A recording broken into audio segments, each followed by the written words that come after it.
right, well, let's get going. First of all, I want to welcome everybody here today. I see people are coming in. This is a Noisy Reality production. What's Noisy Reality? Noisy Reality is a name that came up about 10 to 12 years ago. And while we will, of course, focus in on military history topics, uh, the whole idea of the name is to focus in on anything we want to cover. That means culture, politics, public affairs in general. We're very pleased today to have with us Martin Melosi, and I'm going to have Alex Stavropoulos introduce him. But I want to welcome everybody here: Gary, Joe, John Parshall, Mark Witham, Michael Gutnick. Thanks for coming. Steve, Roberto, Robert, Ted Cook, etc. And we'll probably have other people. And I'm going to turn it over to Alex right now. Alex Stavropoulos is uh, his area is actually Napoleonic history, but he's going to be introducing Professor Martin Melosi. So, Alex, over to you. Okay. Alex, go on. Okay. So let me just Marty. Yeah. So Dr. Martin Melosi is the Hugh Roy and Lily Kranz Cullen University professor uh, at the University of Houston. He's that's professor emeritus actually. He's also director of the Center for Public History, same university. Um, he's been also a Fulbright chair in American Studies at the University of Southern Denmark over in Europe. He got his PhD from the University of Texas at Austin, where he wrote the dissertation on which today's lecture will be based. He's got many other awards, but I will also mention that again his current area is different from his dissertation. He's been basically doing environmental history for the rest of his career, and he's general editor for the History of the Urban Environment series, which is published by University of Pittsburgh Press, if anybody's interested in that kind of thing after all this. And he's also written, oh gosh, I think it's close to 10 books I see on his, the web page from University of Houston that lists them. So again, obviously an impressive collection of books that he's written, again, all on urban and environmental history. So without further ado, I'll let Professor Melosi begin and give us his presentation. Thank you, Martin. Thanks very much, and thanks for inviting me. This was kind of a out of the blue situation for me. John got a hold of me several weeks ago around the Pearl Harbor date. For years after I finished dissertation on the book, which came out in '77, I used to be regularly on TV or the radio dealing with the subject. And since that date got farther and farther away from Pearl Harbor, then that kind of diminished and went away. So it was kind of a voice out of my background. Yeah, I've been working in the study of environmental history since the early 1970s, actually before this book came out. I trained in diplomatic history, both on the MA and PhD level. I trained at the University of Texas with Robert Devine, who was one of the great diplomatic historians of his time. But I've been in environmental history. I do think, however, that the training that I got in foreign policy and diplomatic history has been just tremendously valuable in understanding things from a global perspective. I have written a book on atomic energy, so I'm kind of dilettantish, I guess, in terms of some of my interests, but I'm very interested in energy history. But getting back to Pearl Harbor, let me throw up a PowerPoint. We'll see if this will. I was interested in the politics of diplomacy when I was in grad school, and that's what Bob Devine was interested in. So I got on the topic of Pearl Harbor in kind of a circuitous route through another professor, and he said, there's a huge collection of materials on Pearl Harbor at the University of Wyoming. I said, well, that's kind of an odd place for it to be. But he said it's amazing about stuff and nobody's used it. And it had the materials of Husband Kimmel, who was the naval commander at Pearl Harbor. It had the collection of the revisionist historian, sociologist, that is, Harry Elmer Barnes. Had a whole bunch of stuff. And so I was very lucky between that material and using all the stuff I got in Washington, New York, Princeton, a few other places, to put together the story that finally became this book. This is not a big plug, because the book came out a long time ago, but what's interesting about this book, you think about it, it was published in 77. The dissertation was finished in 75. So the publication of the book is closer to Pearl Harbor, the 1941, than it is to the present. So we've come kind of a long way. And I was very interested in looking at kind of the political repercussions of this, especially since in the post-war years, especially revisionist historians became pretty obsessed with the Pearl Harbor issue and FDR's role. It became a very personal kind of a battle, essentially focused on the culpability of President Roosevelt. And that kind of took the whole story in a different direction. But no one had really spent the time to look at how the issue sustained itself kind of during the war, and that's really what the book is all about. The immediate aftermath of the attack, I mean, there are several questions that entered kind of the political arena, not terribly surprising in a lot of ways, but nonetheless significant. A lot of the debate kind of revolved around the longer standing issue of internationalism versus isolationism, which is certainly part of the pre-war story and continued as a debated point afterward. And it is a kind of a constant in politics on one way or another. But the story also became very personal. And we see essentially focusing on the culpability of the local commanders, and then the military establishment in Washington and the political establishment, especially the Democratic Party. And then after the war, kind of focusing on Roosevelt himself. And so there was something about the attack, other than the terrible tragedy of it, and it's also its important role in American participation in the war, that kind of makes it an important historical issue. And the specific questions tend to revolve around, did Washington foresee the attack? And if so, why didn't they inform the Pacific commanders and also other commanders, including MacArthur in the Philippines? And to what degree was the local military and naval establishment in Hawaii really responsible for faltering in its duty to protect the fleet? And all of this was done within an atmosphere, a political atmosphere, where some of the fundamental information, especially the fact that the United States had been very, very active in breaking Japanese codes, as had other countries in breaking codes, such as the British. And that information was privy only to a few within the government. And without it being part of the debate in World War II, this created a rather confusing cloud around the whole issue. And I'll talk a little bit about how it fits in to some degree as I move along.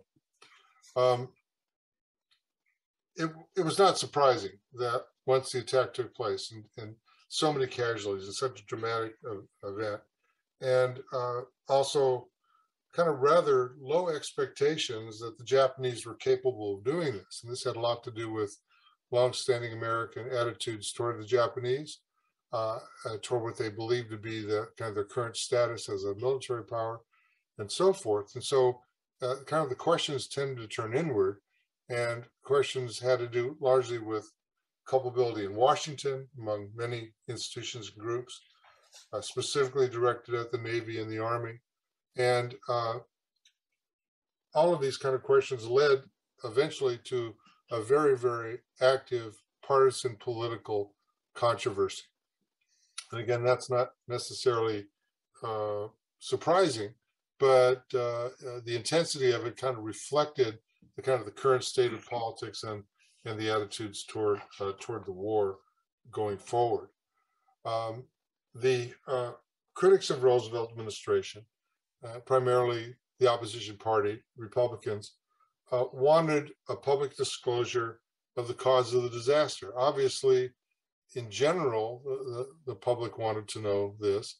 The Republican Party obviously wanted to gain some kind of political advantage from doing so.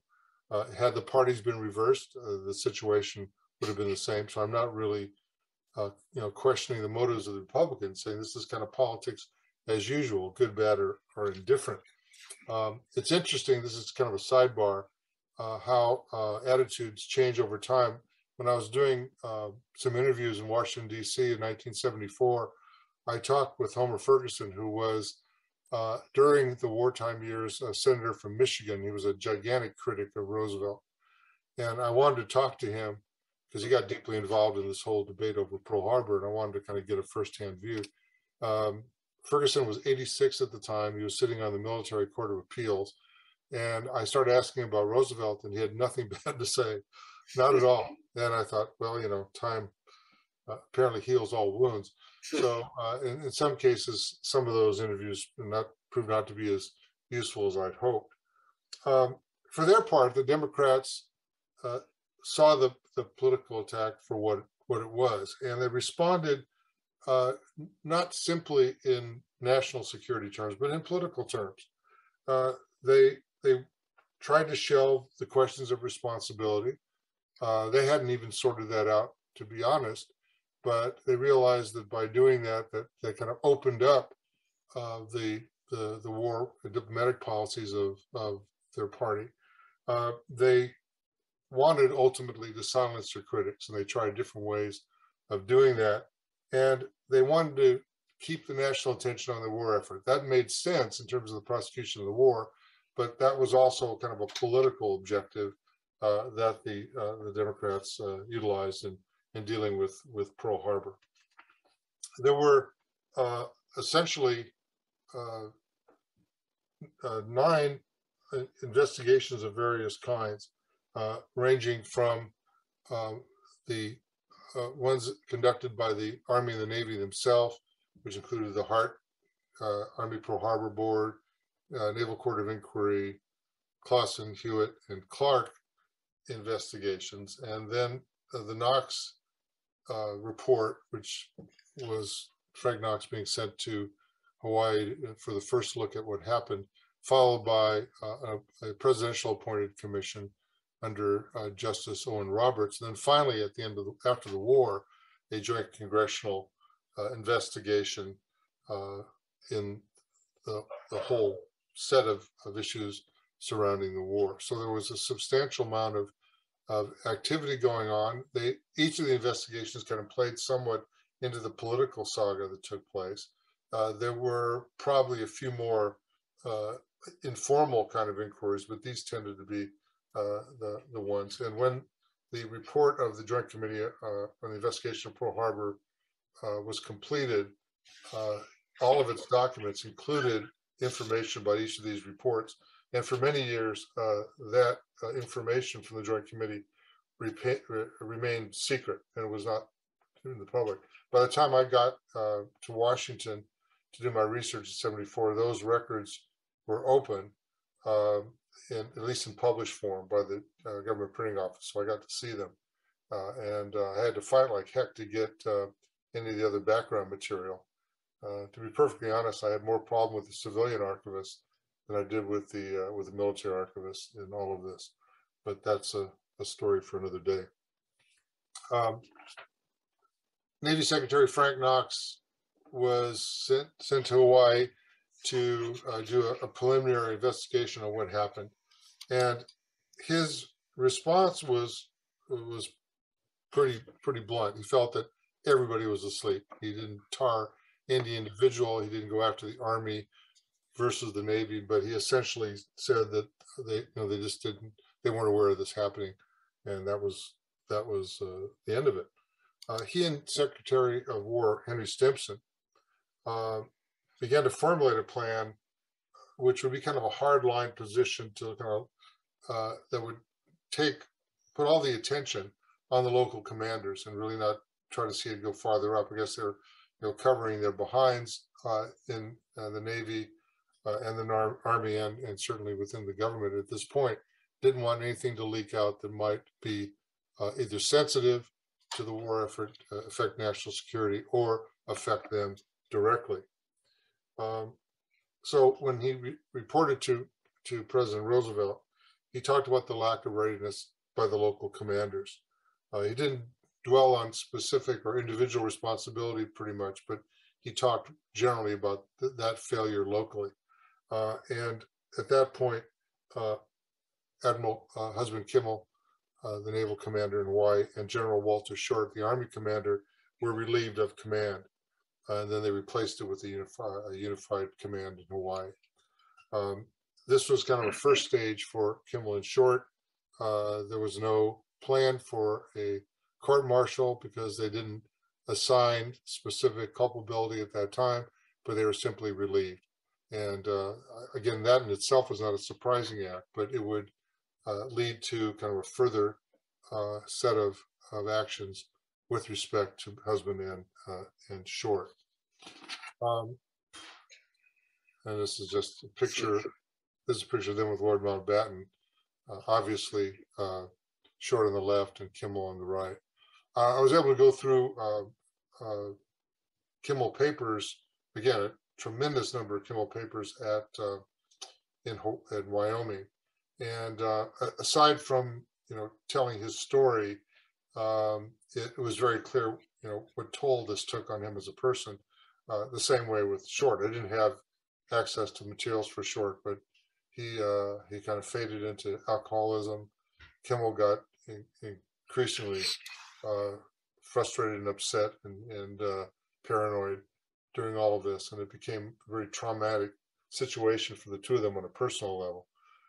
And that's a kind of a part of the story that lives with me as I went through and looked at this as a personal event rather than as a kind of a national event. Roberts' commission was a little bit more thorough investigation. In this case, Roberts was a justice, and he was sent at the behest of President Roosevelt to kind of sort all of this out in a more systematic way. The Roberts Commission investigation really had a profound impact on kind of the political response of the Democrat administration. There was a debate over court-martialing the two officers, but that was put aside largely because they believed that it would open up a hornet's nest of all kinds of issues, not the least of which would be information about the decoding operations that had been taking place before and continuing into the war. The Democrats were hopeful that the commission would help them to put the issue of Pearl Harbor and responsibility for the war and the FDR foreign policy beyond the 1944 election. And that was an important part of what the party insisted would happen. Republicans were now kind of intensifying an attack on the administration. And again, they're in a very difficult position because they had to be loyal and patriotic because of the war effort, support their president, support the ongoing military activities related to the war. But at the same time, they had a political obligation in their mind to make sure that their point of view was put into a clear role and viewed by the public. So internally, the debate continued, but publicly, the Republicans continued to go after the administration, questioning what they believed to be kind of this internationalist policy of Roosevelt, and kind of suggesting the Democrats really had not done a very good job in events leading up to the war and so forth. Ultimately, going into the 1944 election, Republican candidate Thomas Dewey was in several speeches kind of attacking the defense policy of the administration. And he eventually decided, through support from other party officials, that he wanted to bring the Pearl Harbor issue directly to the public as a major campaign issue, believing that the Roosevelt, who was kind of unbeatable politically, still at this point, could indeed be toppled if they could kind of expose his responsibility. This was not a personal attack on Roosevelt. This was not an issue that revolved around what revisionists talked about later. That was specifically exposing the fleet at Pearl Harbor as a backdoor to get into World War II. That's not what Dewey was talking about. That's virtually not what anybody was talking about at this particular point. It was more of a generalized attack on the administration's defense policy and on Roosevelt's leadership. And so Dewey was getting very close to making some kind of public statement on this issue. But in late September, Chief of Staff George C. Marshall ended the kind of political threat, met directly with Dewey. And the whole idea here was to silence Dewey by kind of a hand over the heart patriotism that he would suggest to Dewey, and also to suggest that there were secrets, information about decoding, so forth, that could not be made public. So this was going to cripple the war effort if the other side found out about what they were up to, because they still were in the process of monitoring Japanese information and so forth. And so because of that, Dewey backed down, and he agreed that he would protect this information over Pearl Harbor. And at that point, I think the Democrats were feeling fairly strongly about their ability to kind of contain the potential maelstrom that Pearl Harbor represented, at least in terms of kind of political liability. More investigations followed. The Army and the Navy intended to gather more information, again, partly to protect themselves, also to try to determine in the chain of command, where potential problems might have resided, how to deal with Kimmel in short, ultimately, all those kinds of questions. One of the things kind of simmering in the background was among the speculations about the decoding activity was the so-called winds intercept. These were supposedly a series of secret codes that were going to go to the Japanese commanders in case there was any kind of change in war status with their current or even future enemies. And this was something that was to be protected with other coded material. The problem was that no one ever could find the winds codes in the documents. No one could ever locate them. And it became kind of a internal kind of a battle. After the war, one of the arguments that the revisionist historians and others brought forward was that the Americans knew about these codes. And if they knew about these codes, they should have been aware of the fact that an attack was imminent in Pearl Harbor as elsewhere by the Japanese, a secret attack. But these emergency codes, as they were regarded, they were either displaced or they were gone or some way. So opponents of Roosevelt continued to suggest that the records had been sanitized and these had been eliminated. And if they were found, they would be one more element in showing the culpability of the president and exposing the fleet at Pearl Harbor. So this was all kind of, behind the scenes, but still going on during the war. And here's Dewey and Roosevelt, obviously. talking about them. And Parshall, essential player in this story by now. So the end of the war in Europe, and then certainly the end of the war in the Pacific, was an important and glorious event. By that time, of course, Roosevelt had died. Harry Truman was in office. And like with most things associated with military secrets and so forth, Truman was not privy to them, including the work of the Manhattan Project with the atomic bomb and other things. Nonetheless, Truman considered releasing the evidence that was gathered during the war about responsibility, but it was decided that this court-martial issue was still alive. To court-martial the two commanders was again to raise kind of uncomfortable concerns, and therefore the decision was made to not continue with the prosecution of the two commanders and to kind of see if they could hold on to the story as it had evolved during the war. Nonetheless, Congress, and especially Republicans in Congress, wanted to get to the bottom of this. Again, there was strong political motives for doing so, with a president who was not of the same status as Roosevelt. They saw the possibilities for success in the next election. They saw the need to kind of get on top of this issue as they had during the war. And so they called for an investigation. Of course, what was not going to be to their advantage was that the Congress was still dominated by Democrats.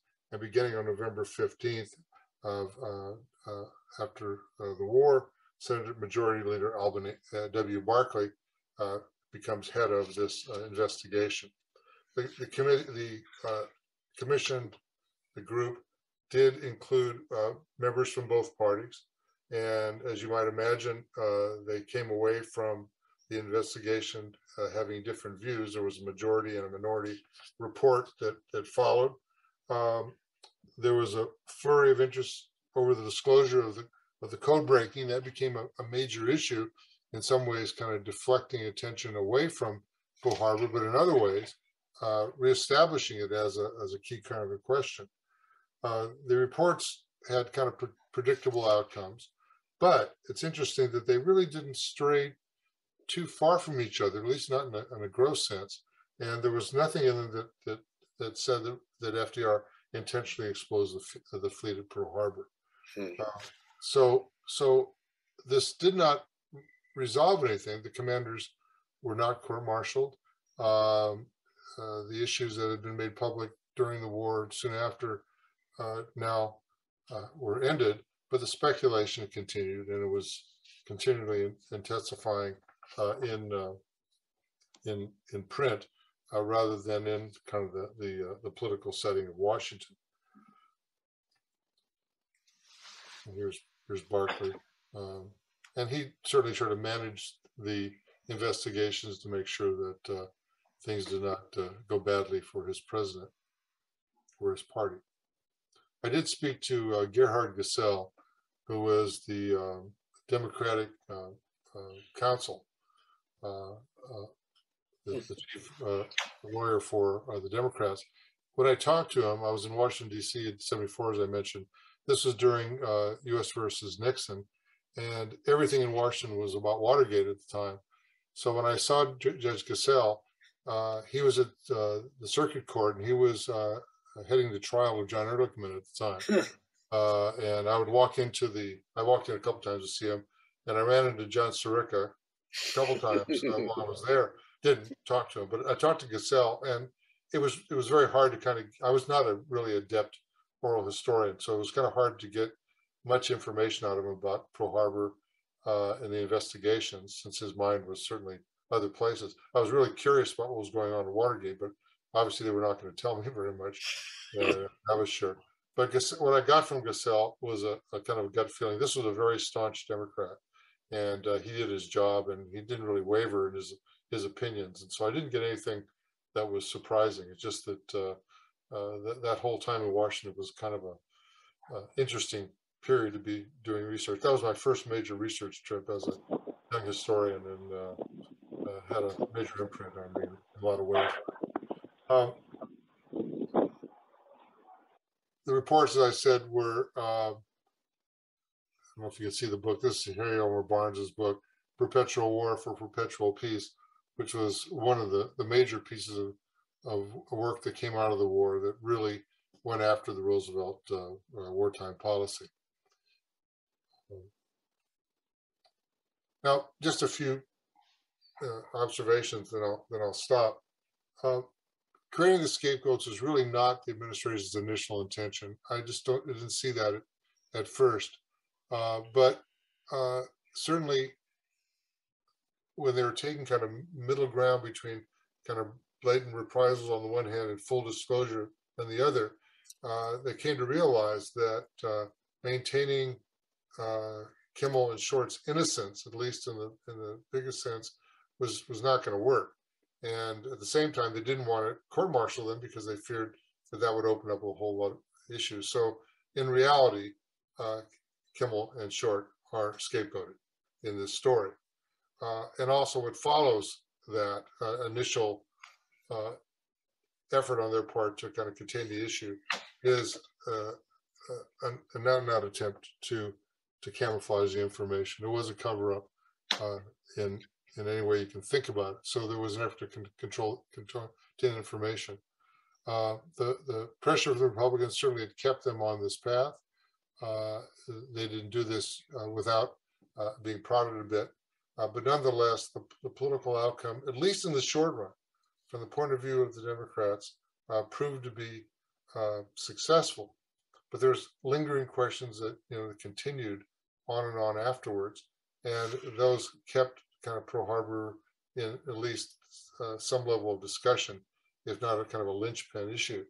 I guess the biggest point here is that it was a central point for keeping alive this isolationism versus internationalism as kind of basic national policy, and it kind of gets thrown in periodically when that larger question becomes public, as it does on and off throughout our history. So the last thing I could say is I did write an article after the book was finished. I finished with the Barkley investigation, and I was going to do a chapter on the kind of revisionist battles that took place after the war. I decided that didn't fit very well, and also I wanted to get done with my dissertation so I could graduate. I had a job offer that next year, so I cut it off there. We thought that was a good point, but I went on to write an article talking about a couple of books related to Pearl Harbor, Gordon Prang's work and John Toland, both of whom I got to know Prang personally, and I corresponded kind of regularly with Toland for a number of years.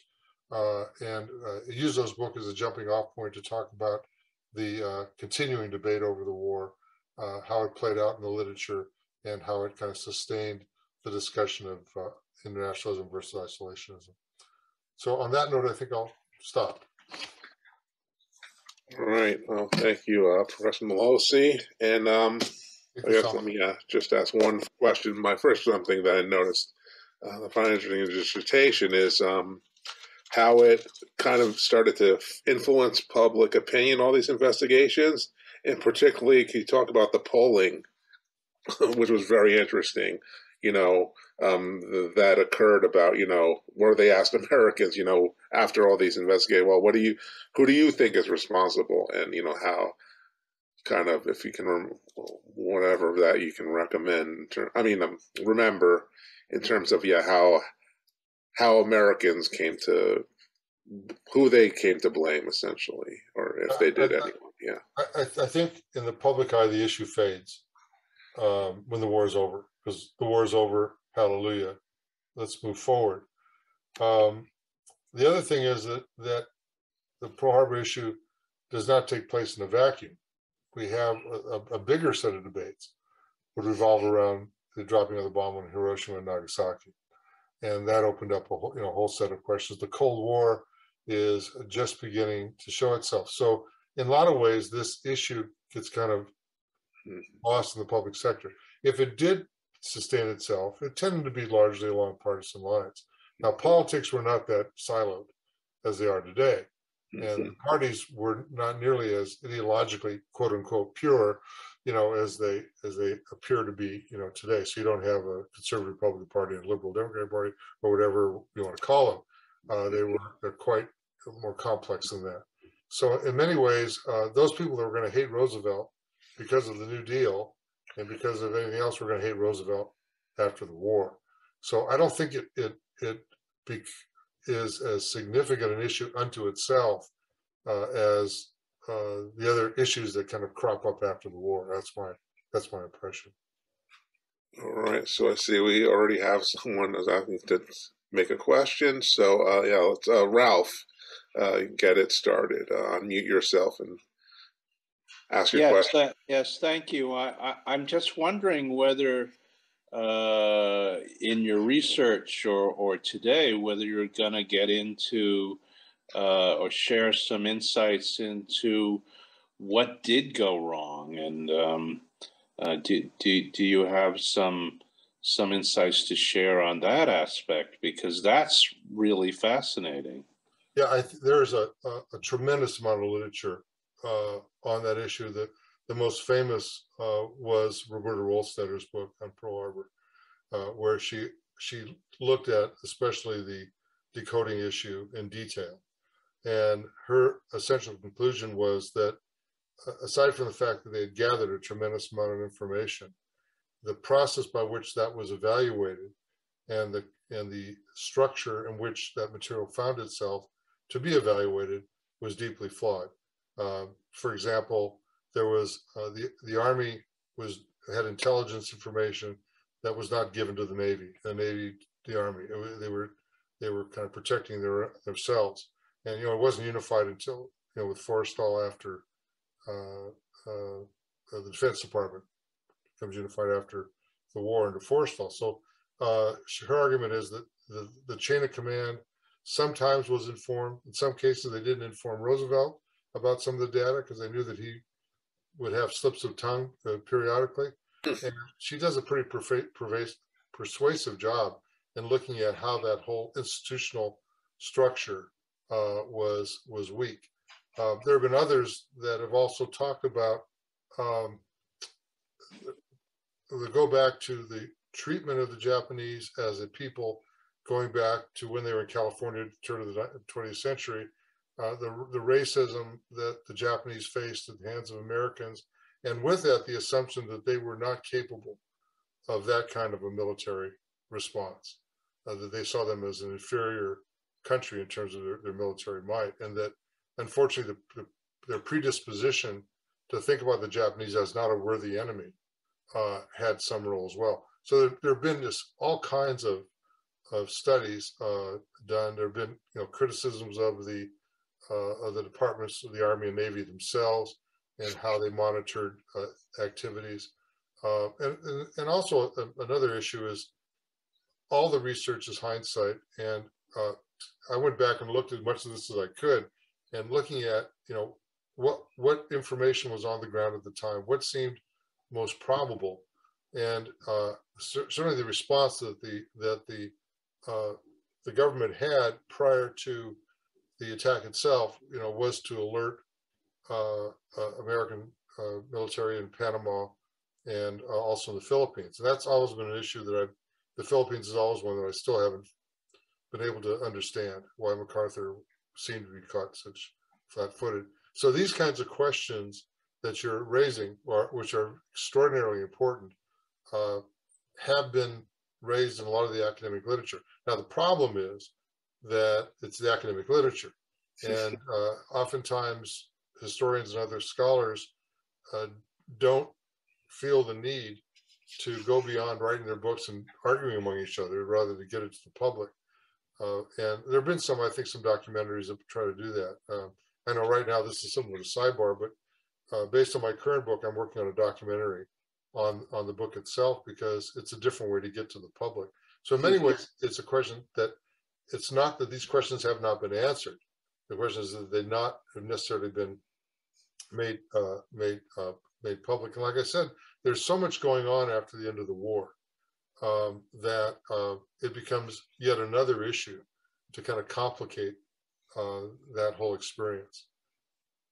I've heard that that in particular there was a problem with a warning that was being issued to the Pacific commands to be on some sort of level of alert, and somehow it got shuffled bureaucratically and technologically they didn't have the immediate means that we of course have today.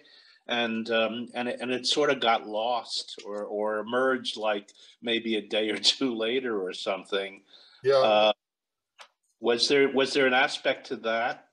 Yeah. Well, there certainly was, generalized warnings that did not give enough specifics to at least how it was heard. Didn't lead to a kind of immediate response. They did do certain things. So there's two sides of the story. I don't want to lose them both in my mind. I'm getting up there in age. Indeed, they did respond, but they responded in ways that were counterproductive.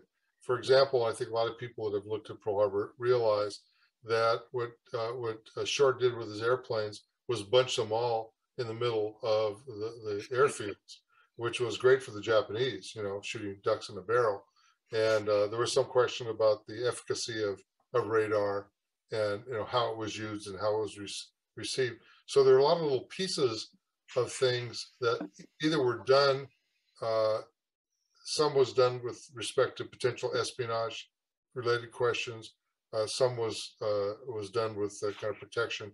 But the fleet issue has been discussed pretty widely as well in terms of why were all the aircraft carriers on maneuvers? That led to the revisionists saying, well, Roosevelt didn't want to blow those up, so they got them out. And again, that became a point of debate. So there were some things that they had done. The other part of the story, however, this goes back to what Wohlstetter and others had said, was that they were getting encoded material from the decoders, but not in any chronological order. They were getting as they were translating them. So the more difficult ones or the longer ones sometimes didn't come to Washington in proper order. And as she suggests, and this is really fascinating, is that there was no effort or there was no body that could coordinate all this material in one place and shift it around and put it in some kind of an order. Of course, you're running into time problems as well. That is, the time it would take to get all, they got so much information. A lot of it was just noise. They got so much information that they couldn't do it. The second thing is that it's the quality of the information they got. What they got mostly were diplomatic documents. They didn't necessarily always get military maneuvers or naval maneuvers. Some of that took place during the war.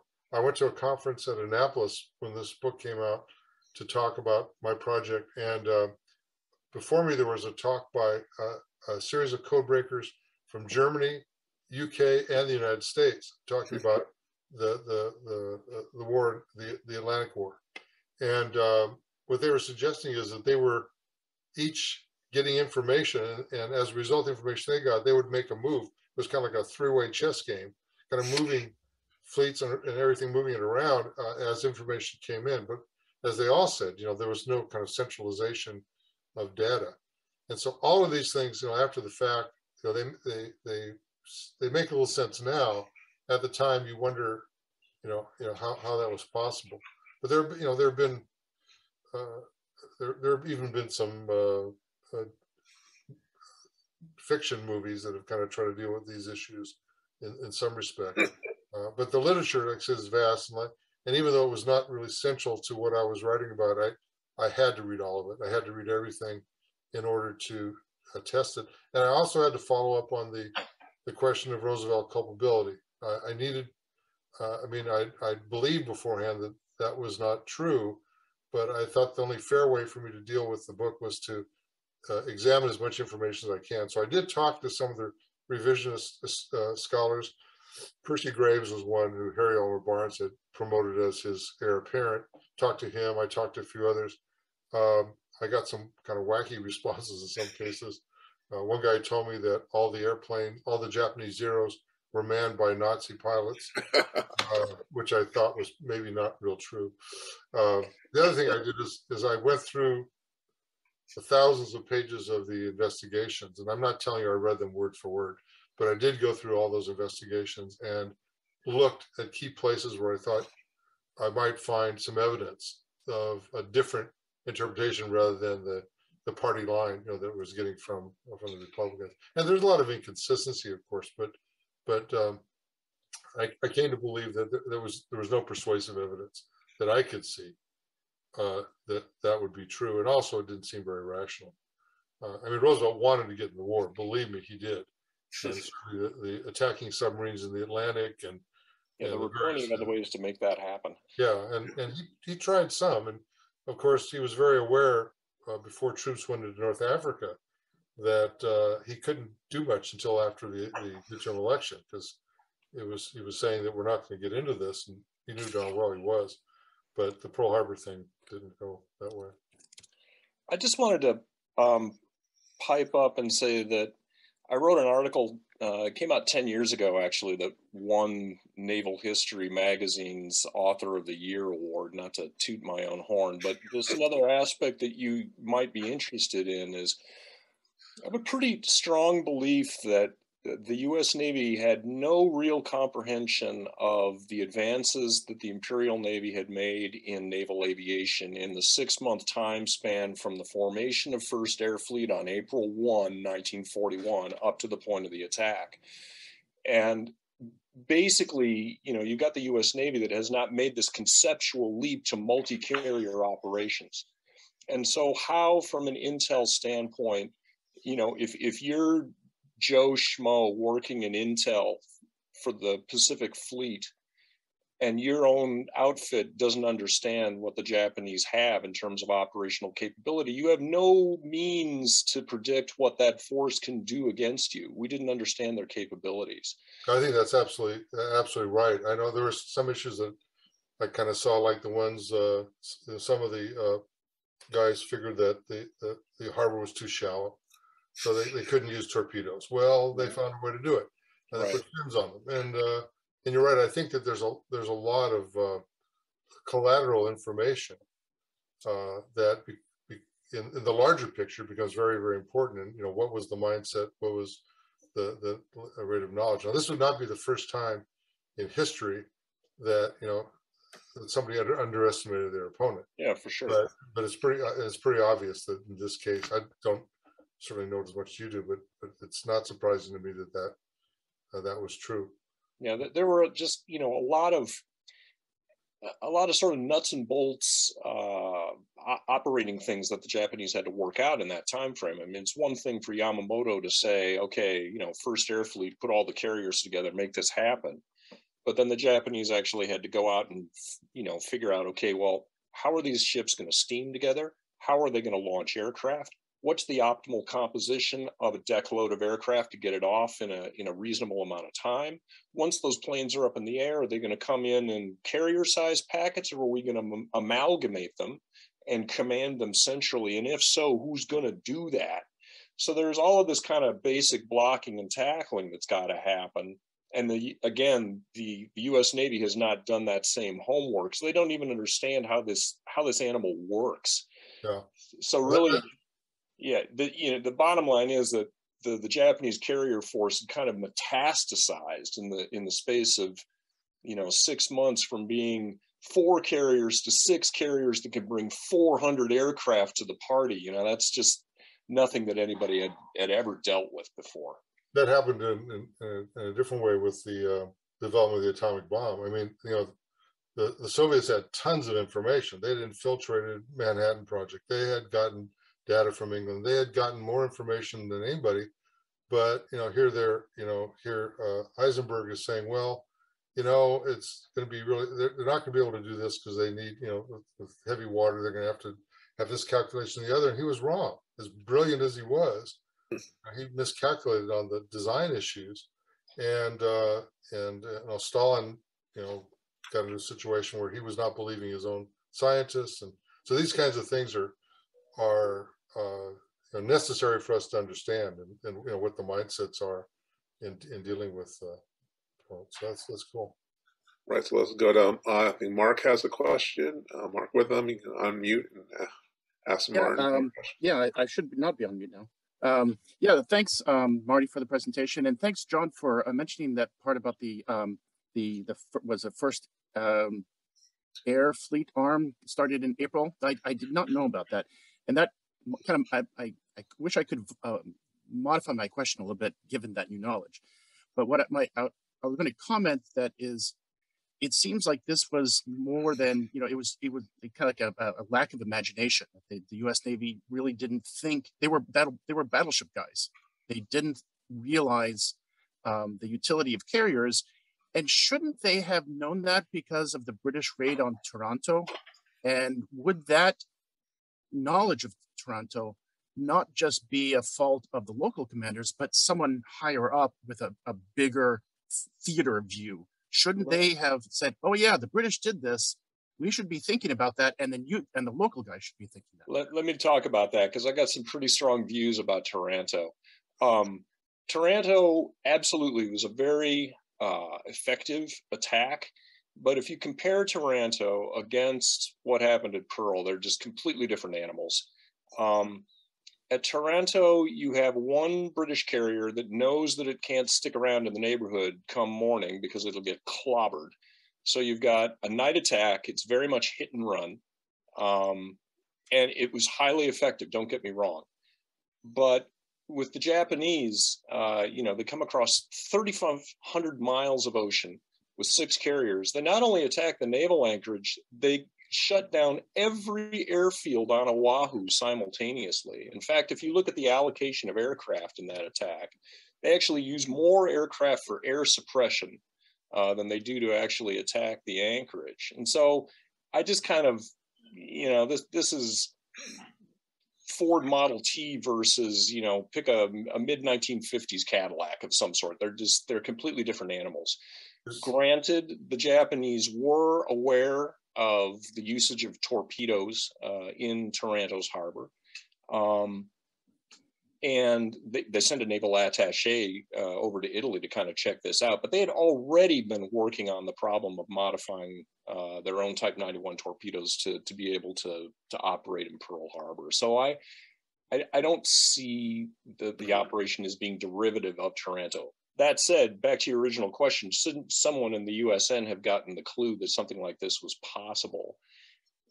Again, I don't think that the U.S. Navy had necessarily underestimated the value of aircraft carriers. If you look at the actions of the General Board between the war, it's clear that we were hedging our bets and we were investing in both technologies. So it's not that the U.S. Navy doesn't understand carriers, it's just that they didn't understand how to use them in the same way that the Japanese did. And I guess the analogy I would use there is that, you look at the 8th Army in North Africa, it's like everybody understood that the Germans had panzer divisions, right? Well, why couldn't the British do that? Well, because they didn't understand how combined arms worked and, what was the Germans' secret sauce. And in the same way, the Americans don't really get what the Japanese secret sauce was, which was tactical concentration of the assets so that you can coordinate those air assets for offensive purposes.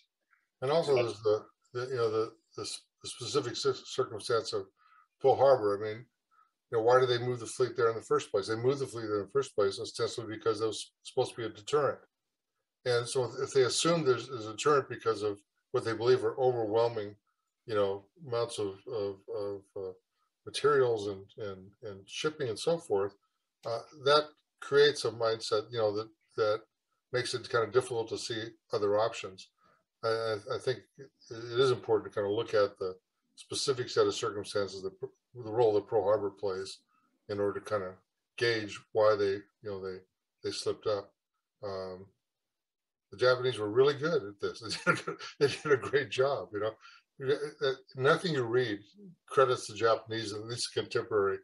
Nobody would, of course, from the American side, but it's all, to me, there's a certain audacity in saying that there's got to be domestic culpability. You know, there's a certain audacity about that. How dare they, or how could they? Since and you can't underestimate that kind of mindset. Actually, in the chat, we have John Kim's making the point. I don't know if you read the book. It's a quite good one, Tomorrow the World by Stephen Wertheim, that talks about how the U.S. goes from, more disengaged. Because he doesn't argue that the U.S. is isolation. He says, well, it's a question of how we're going to be internationalists prior to the war. And Wertheim, again, Jim points out, he has a good article out in New York Review of Books that people should look at. He, I think, convincingly argues that 18 months before Pearl Harbor, the U.S. had made the decision to, include through the post-war, to have a permanent outward-facing foreign policy and to, assume essentially a hegemonic position at that point. So obviously that kind of influences, again, how they're thinking in terms of, meaning Washington at the time about, I guess, the international environment. But I guess that wouldn't shift to, that would have an impact on, whether they would be there prepared or not. But it would, they would, but it would, and it could lead to, again, the idea, after Pearl Harbor that, they knew they were looking for a way, all those arguments you get in those kinds of situations, like the arguments around Gulf of Tonkin, which of course are true in that case, that, we were trying to engineer an incident to get us into the war, essentially. Well, I think the question of, historic issue of the lack of unification of command is really important at Pearl Harbor. I mean, it just shows in every document you read from the Navy or from the Army, and the kinds of things they said about, we don't want them to see this. It's none of their business. And all of that, no unification locally. And then of course in Washington, politics plays a different role, and where to put the Air Force, and what amounted to it at that time. There's just a lot of structural issues that have to be taken into consideration other than strictly military ones too.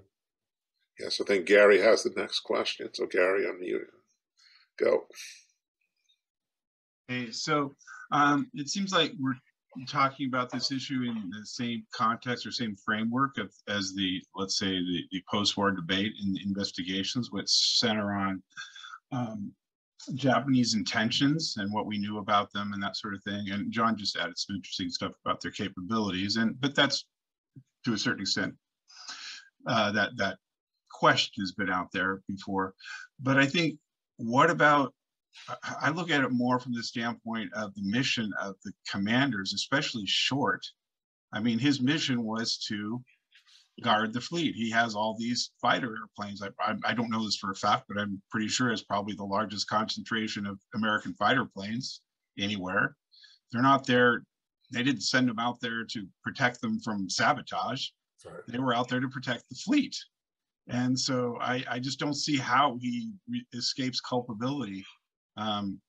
Maybe that's simplistic. I know Stimson wrote something similar, not specifically about Short, but about the commanders in his memoirs. It's like a sentry, they don't have or a guard, their mission is to guard. They don't have to know there's going to be a jailbreak. They don't have to know there's going to be a robbery. That helps. I guess that would help in the margins, but still you have a certain mission. And I just feel like he completely failed in that. So, I have some other things I'd like to add, but that's like my first comment. Yeah, I wouldn't, I know my own work, I don't really exonerate them. I just kind of suggest that they're kind of pushing down responsibility there. A lot of things I read, Short was not regarded as a very good commander. He just wasn't. And Kimmel, it kind of comes and goes. It's hard to know, given when you're reading this stuff, if you're reading it after Pearl Harbor, are they, they're piling on, or it's hard to know. But you're right. They have to share responsibility. The question is, are they totally responsible? You know, and I think, you know, most of the evidence shows that there's extenuating circumstances, you know, beyond that. But yeah, of course, the counterfactual is if we had better commanders there, we would have gotten away. I don't know. I mean, you know, my guess is probably not, but maybe, you know, unlike Short, probably wouldn't have bunched all the airplanes on the field. Couldn't get them off the ground in time. Let's go to Ted next. Okay, thank you.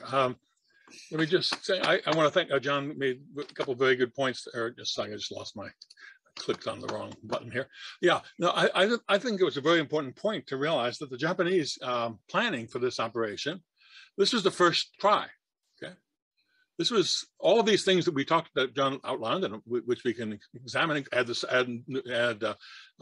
submarines, add midget submarines, add lines of submarines outside the area. We brought the midget submarines into the theater. The escape route, the plan to retire, the willingness to retire across that same Northern Ocean, and all of those things were done for the first time at Pearl Harbor. There wasn't any practice. There wasn't any earlier run. I mean, one can argue the same thing happened in the South China Sea. This is one of the things I remember teaching at the Naval War College, as trying to convince the American, the officers of the Naval War College who had been prepared to accept that America knew everything was going to happen in the war before it happened. Then what happened in Singapore? What happened in the South China Sea? What happened in the Philippines? And that was a question that was not welcome particularly, but it was one which I documented by showing the flight paths of the Japanese observation planes over the Philippines for the 2 or 3 months before December 8th, because the Japanese published in their official history, there's a wonderful volume which shows all the planes and their routes of observation over the Philippines. So at least you know the Japanese are watching us. You should have at least caught on there. But I think it's very important that this idea, this tremendous gamble, I would argue, it's a tremendous gamble, but it has been part of the mind of Japanese thinkers in the Navy for many, many years. They designed the Navy for the last 10 years around a war with America, where the American fleet would sail into the trap. They also had plans, of course, and ideas or dreams of sending long-range submarines off the Panama Canal. But I also asked the question to myself about the United States side: where else are you going to put the fleet? If you want to deter the Japanese, you can't do it from San Diego. I think somebody decided that you can't base them in Los Angeles and in Frisco. So you're going to send a jolt to the Japanese and bring the fleet closer to the Japanese range. And the Japanese know, I think we knew too. I think the American Navy was aware we weren't going to sail out to Guam and relieve the Philippines in one great west. The thruster argument, the War Plan Orange devolution from a big naval react immediately operation to something else, a long-term 2-year operation, which was a real gamble in peacetime. Again, we're talking about no World War II, no war in Europe, but will the American people put up with a 3-year war against them, the Japanese, before you can actually do something to them? If the Japanese just took the Philippines alone, how are we going to get there? It was a big problem that was raised, of course, in all the War Plan Orange planning, and gradually everyone except MacArthur, I think, understood that the Philippines were indefensible. I think he understood too, but he didn't really act on it. He pretended he had an army. He pretended that the Philippine Defense Force was adequate. He pretended that people coming back from China were actually helping him organize rather than probably degrading his ability to resist a Japanese landing. But I think I'm just thinking about the Japanese intelligence officer that was mentioned before, somebody in the lower level of the Japanese hierarchy at every point raised most of the issues that we up seeing at Pearl Harbor. Of course, then the debate in Japan has always been, or the debate in the American movies about Japan, or the Japanese manga, anime, or manga histories of how Japan wins the war. Those almost always show a follow-up strike. Take out the oil in Hawaii. I've even used that myself in my lectures. If that had happened, how long would it have taken to refill the tanks? How long would the American Navy have been out of action? Those kind of things are very debatable. But of course, that wasn't the capability and wasn't the mission. The mission there was to take out that fleet. And I think that's why it's very important, as John mentioned, that they devoted most of their efforts to making sure that the planes got to the harbor. So by taking out, and once that was accomplished, how much more is it worth risking? And I mean, we can say that Nagumo made a mistake, or we can say Nagumo was a lot smarter than the people who criticized him later. Because if they had tried that other thing and been found, and those American carriers had shown up, like they had at Midway, like they did at Midway, what would have happened then? So the war would have been over a lot earlier. But my point, just simple point, was this was an amazing gamble on part of the Japanese, but it was a gamble almost handed to them by the Americans. It was almost, in some ways, if a brilliant American strategist had sat down and said, what would we put as bait to draw the Japanese into a battle, which is what in reverse that happened at Midway. What would happen? And of course, if Kimmel had been ready to sail his battleships out of harbor in a beautiful battle line and defeat the Japanese battle fleet and lined up for that battle, it might have happened. But the Japanese were much prepared. I think all the reading I've done on the Japanese planning, and there's not a lot of really good work on it, I'm sorry to say, as much of it went into fantasy. I mean, it was obviously Japan lost the war so horrendously. In the long run, it was very hard to go beyond 1942 because once you get to 43, while the Japanese build a whole new navy, America builds 4 navies equivalent to it. So almost no one can really analyze the Japanese second level carrier fleet because they didn't have wasn't an even playing field. So all those beautiful new carriers the Japanese built, their outstanding improvements in their aircraft, none of that mattered because they were so overwhelmed by American superior and American experience. We learned many lessons in the United States. But that's really my main point. I think when I looked at this topic as well, Marty, I was really interested. I am very interested in the politics of 1944. And I think that's a really interesting point you made there, and you made it a long time ago in the middle of the Watergate crisis, which I think was a fascinating bit of information to get. I can just imagine. Actually, I remember I was in Washington at that time, and I remember that there was nothing else on the books. I think I was at grad school. I think it was at Princeton, but I was going back and forth to Washington doing research, in 72, 73. But I was struck by the idea that focusing on the succession issue, what do we do after Roosevelt? That was that people sort of conceded that Roosevelt was going to win. Everyone knew he was going to win. And how could you trip him up?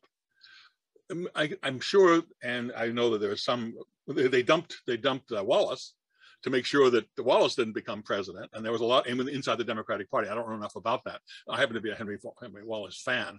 I just wonder what kind of country we would have had in 1946 if Henry Wallace had become president in 1945, and what would have happened. Probably a sweeping Republican victory. I don't know. He might have been President Dewey. I don't know. But in 44, since the conclusion was drawn, it wasn't like Lincoln. It wasn't like there was a way to turn him over. He hasn't been losing the war, even stalemating. He was overwhelmingly winning the war. We couldn't turn him out of office. I'm saying we as the Republican Party couldn't turn him out of office. But how do you blame him for something we're winning? It's hard to do. So I think that's a good point you made. But I also, at the same time, again, thinking about it in the context of what the Japanese were thinking, the Japanese knew they lost the war by 43. And by 44, they knew it was inevitable. So the Japanese government was planning how to end the war internally. The imperial family was internal, the senior military leadership, and Army and Navy both. And that's one of the reasons that Tojo tried to get rid of everybody out of Tokyo, because he was afraid of a coup. He was afraid that perhaps he would be ousted like Badoglio had ousted Mussolini. So many of the people who I ended up interviewing in Japan at War, or my doctoral dissertation on the Japanese Army Officer Corps, were shipped out in that summer of 44. To places like New Guinea and New Britain. And in Japan at War, there's a person in there, General Tanida Isamu, who was down there in New Britain and really angry because he didn't get his second star. He never got his Lieutenant General star because they couldn't ship it to him. He was promoted General of Engineers, as a senior general in that period. So, but he had been a young radical officer, anti-Tojo, back in the late 30s. and was known to be on the same faction as Yamamoto. And so Yamashita, excuse me, Yamashita. So within the politics of the Imperial Army are going to be very active in the Navy too, and the Imperial family, all acting for their own best interest long term as they saw it in the summer of 43, 44 too. So as the wars become farther and farther past, I think you made a very good point there. The wars somehow gets over the horizon, and you sort of have to reach back over the horizon and sort of remember the world is round, and you can still get there if you keep going. We need to lose a lot of the focus, and it's a good thing to bring back some of these earlier controversies and to take a look at them again. Of course, John did a brilliant job with Midway. I have a slightly different view of some of the things in Midway. I think it's a damn lucky thing that we got away with it. I just don't think. I think the American side was our plan was a disaster. But that's a matter of some opinion, and I don't have the detail to prove that. But all I know is that we almost did the same thing in 1944 at the Philippines. So follow the wrong course. Yeah. Okay. Thank you very much. Anyone have any comments? I'm happy to take those. Yeah. Yeah. So we also had another point from the chat, which is talking about the fleet problems, which I know how much you've. And particularly, again, there was a colleague of ours, Al Nofi. He wrote a book entirely about the fleet problems, and particularly, of course, he points out, well, in some of the fleet problems, Pearl Harbor was attacked by carriers. So, Marty, I wonder what you think. Should that have, can we blame Kimmel more? Because again, thanks to the fleet problems, he should have known that he faced the prospect of air attack from carriers because we had done it in the fleet problems. So what do you think about that point? Well, again, Kimmel gets criticized during the aftermath as well. And some people get very frustrated that there was not a court-martial for the fact of trying to deal with their poor performance. That gets put aside, and so it never does really get raised because the political fallout was too significant. But I did see and you're asking me to go back a long time. Yeah. But I do recall a lot of specific criticisms of Kimmel's performance as well. They kind of wrote off Short as being an alcoholic who didn't do a really good job anyhow. But in case of Kimmel, the more exposure he got as a result of this, the more his stature declined. And it's pretty obvious in his papers. You look at it, how he becomes incredibly isolated by the time he dies. And I think part of it has to do with the continual questioning of his performance. I should say about Short, interesting. I mean, I'm not defending Short at all, but in some respects, I was not terribly surprised he did what he did with the airplanes, because you have to look beyond and look at what happens when the Japanese are encamped in California and when they declare martial law in Hawaii, that you have an island that has so many Japanese and Japanese Americans and Asians, and there was always this concern about espionage. And even and some people say, well, why didn't they open up camps? Well, Hawaii becomes a camp essentially under martial law. So in some respects, Short is going to be reacting to a number of things, I would imagine, and one of them is his location and what he's been dealing with, I'm sure, throughout his time there, especially as the intensification of the war. But get back to your question. I mean, I didn't go into the question of how effective either one was. That was not my objective in my book, and I'm not a military historian, and I probably couldn't even begin, or a naval historian, I couldn't begin to tell you. But it does happen, and it just all of a sudden, all these things start popping out of the ground, and their reputations are just sullied, beyond belief, and of course that plays right into the hands of the administration in that sense. Although they're embarrassed, I mean, it doesn't do any good to scapegoat anybody who's on your side, because ultimately it has to go back to you. But it was a very touchy subject. But yeah, that's all I could really add to that, I think. All right. Well, I think Jim is unable to raise his hand for some reason, but so let's go with Jim next, and then Mark again, and everybody else. You should also. I mean, don't be shy. I know Brandon definitely is going to have some questions. So yeah, you guys get into it too, so we can get some people who haven't already chimed in. But yeah, go Jim. Right. Thank you, Alex. And yes, of course, everybody should chime in. Again, don't be shy at all. It's funny. I was looking at the chat and that back and forth between Bianca and John. That's Brandon, actually, Jim. Oh, that's Brandon. Okay. Oh, that's his girlfriend or wife. Okay, got it. And obviously, he's referring, of course, to Al Nofi's book at the Naval War College press that he did on this whole interwar period. And I guess I wanted to get more into the domestic politics, Martin, which you touched on in the book. And how did the issue of Pearl Harbor, and I'm just curious, because you don't really get into the question of other issues the GOP is raging during the war to politically exploit, because of course they're attacking the New Deal. That's a big mantra of theirs. Just describe to us your understanding of how the intermingling of Pearl Harbor becomes sort of a great hammer to push at the Democratic Party, because actually we know that after the war in 46, if I recall, the Republicans do claim control of the House. And so I'm just curious how you see the intermingling of these issues, Pearl Harbor, New Deal, isolationism, et cetera, affecting, your understanding, and certainly in retrospect, since you did this work many years ago, and you've been thinking about other things ever since. But since I forced you to sort of go back and rethink this stuff, just what do you think about that the whole domestic environment of the GOP, and maybe some of your thoughts to what we're dealing with right now? Because what's sort of amazing right now is that we have this resuscitation of isolationism in the Republican Party, certainly in what we're seeing in the opinion polls since Trump was president and now afterward. But just your thoughts, Martin, and thank you again. It's very interesting.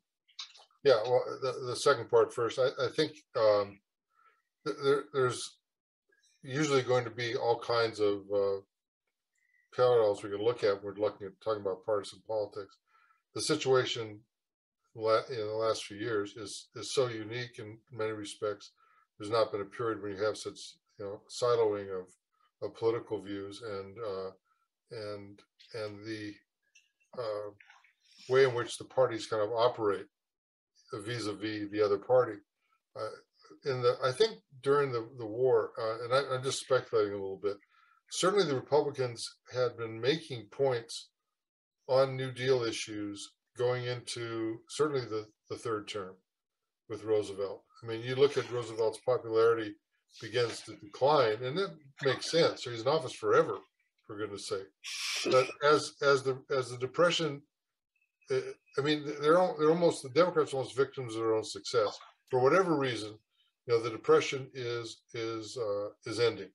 And we know that it's not simply because of New Deal policies. We know that the war really brings the United States out of the Depression, ultimately, with all the spending. The New Deal programs are significant in a lot of different ways, but they're being chipped at by the Republicans, not only the Republicans, but also getting some serious cleavages with Southern Democrats.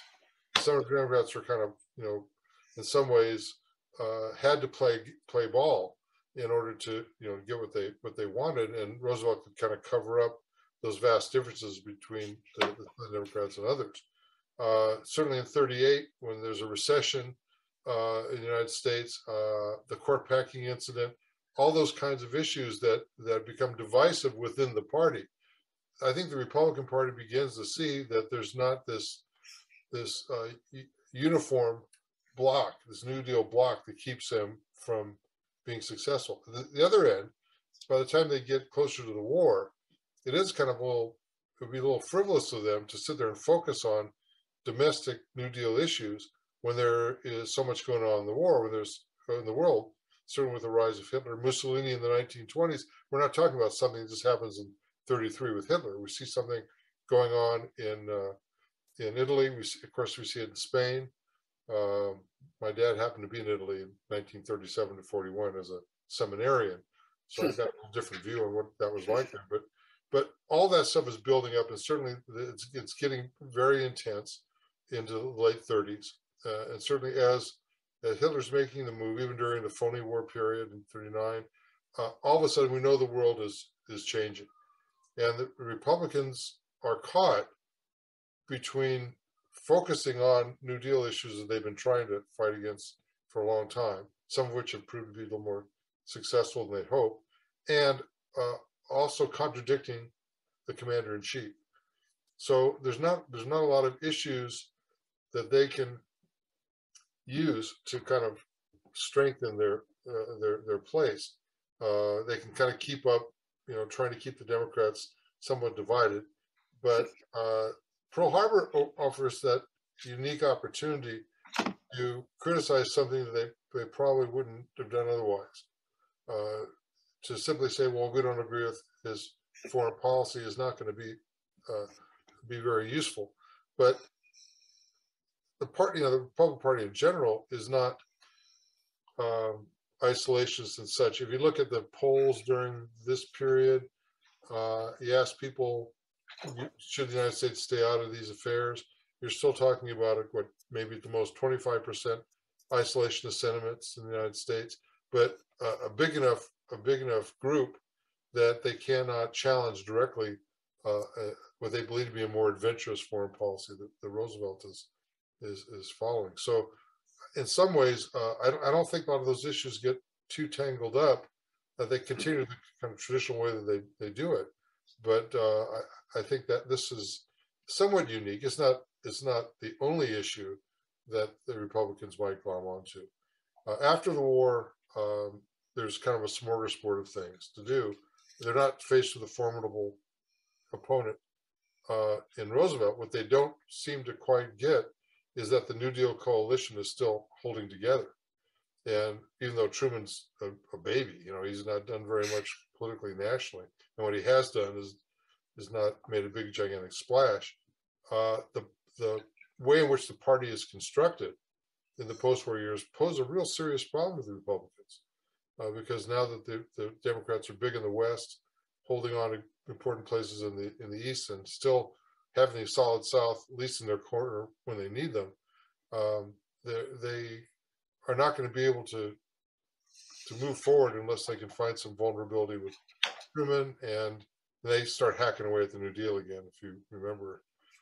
So it's I don't think there was any clear path to Republicans. I think, like a lot of political parties, they react to what seems available, what's hot. That doesn't make them different, I don't think, than anybody else. But the New Deal is incredible. I mean, the New Deal structure that Roosevelt implants politically is really formidable. It's really formidable. It took a tremendously long time to get it put together because the Republicans had held the White House for so long with a very clear message.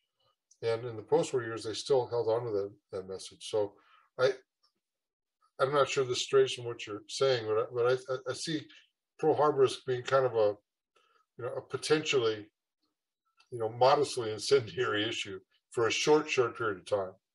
It doesn't have, I don't think it has legs, though. I really don't think it has legs. Well, I think Mark has another question. I think also, I see that Brandon is unmuted. So Brandon, after Mark goes, if you have a question. Yeah, so Mark, ask your. Yeah, thanks. Just to piggyback on, I think a good point that Gary made about patrolling. I know the Navy patrolled right outside the harbor. That's where they sank that mini sub. But to what level did the Navy and the Army Air Corps how much did they patrol? Was it a complete failure or a relative failure? I couldn't answer that for anybody else. Yeah, actually, you'd be interested in picking up. There's a new series of books on Pearl Harbor that's been cranked out by Mike Wenger, who I think they're the finest histories on the battle that have been produced. He's super deep in the archival material, and so he writes one book a piece on each of the airfields that gets pounded. And one of the points that he makes is that the the operational tempo for the patrol aircraft right before the attack is extremely high, and in fact, they're kind of wearing these airframes out. They don't have sufficient aircraft or spare parts to keep as many of them in the air as they would like. So there's a real paucity of patrol aircraft. I can't remember off the top of my head the distance that they're going out. The other point, and this has come up in a series of conversations that I've had with Rich Frank, who's a good friend of mine. We teach together all the time, and he's just come out with his first volume of his Pacific War history, Tower of Skulls, and he took a pretty deep dive into Pearl Harbor. As he said, it's a fever swamp. His big criticism of Short in terms of the air defense is that there was really no liaising set up with the Navy. So there was no way to coordinate those air assets. Even had a Navy PBY found the Japanese fleet, it would have taken an inordinately long time to put any sort of a state of fleet readiness in place at Pearl Harbor. So yeah, there were some real problems there between Army and Navy cooperation. Yeah, I've looked at the investigations of the Pearl Harbor attack. My grandfather, to be honest with this group of people, he was on General Short's staff, and all my paternal male relatives were on active duty in Oahu at the time of the attack, except for my father, who was 16 years old, and he always tells me how he hid under the bed when the Zeros came over where he was, which was around Fort Kamehameha, which is south of the air bases.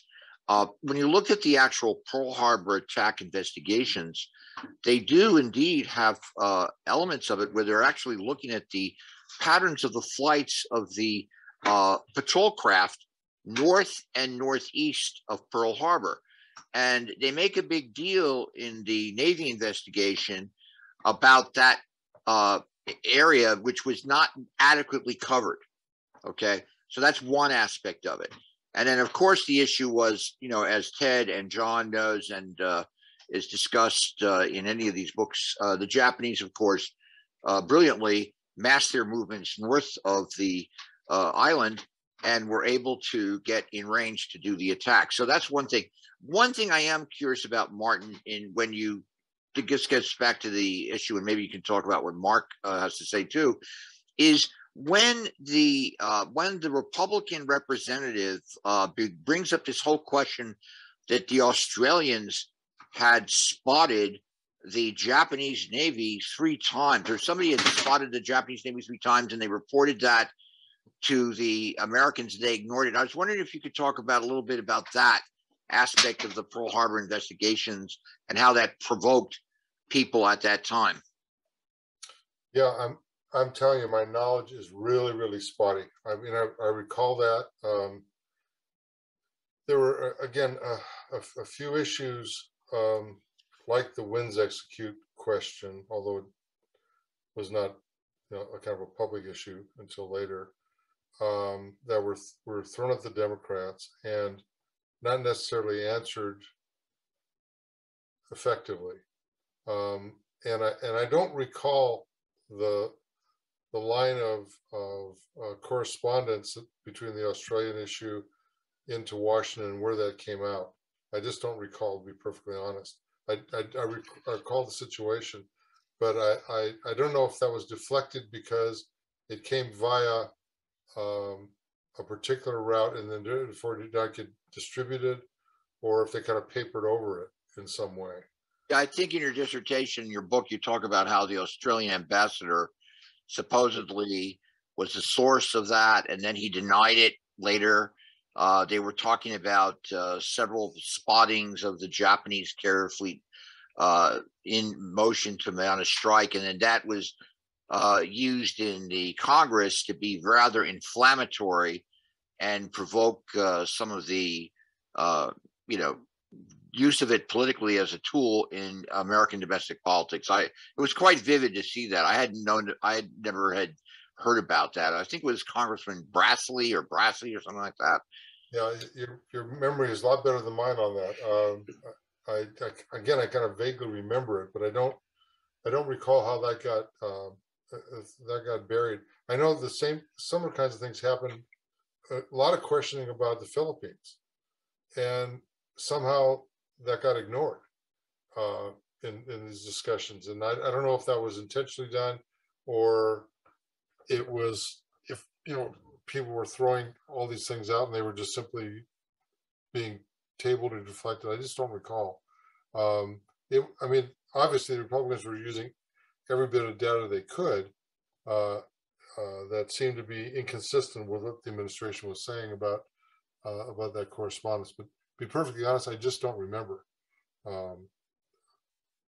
So I wish I could, but I'd have to go back and re-examine that again. Well, and of course, subsequently too, there's been accusations that the liner Lurlin heard chatter from Kita as it was transiting across the Pacific.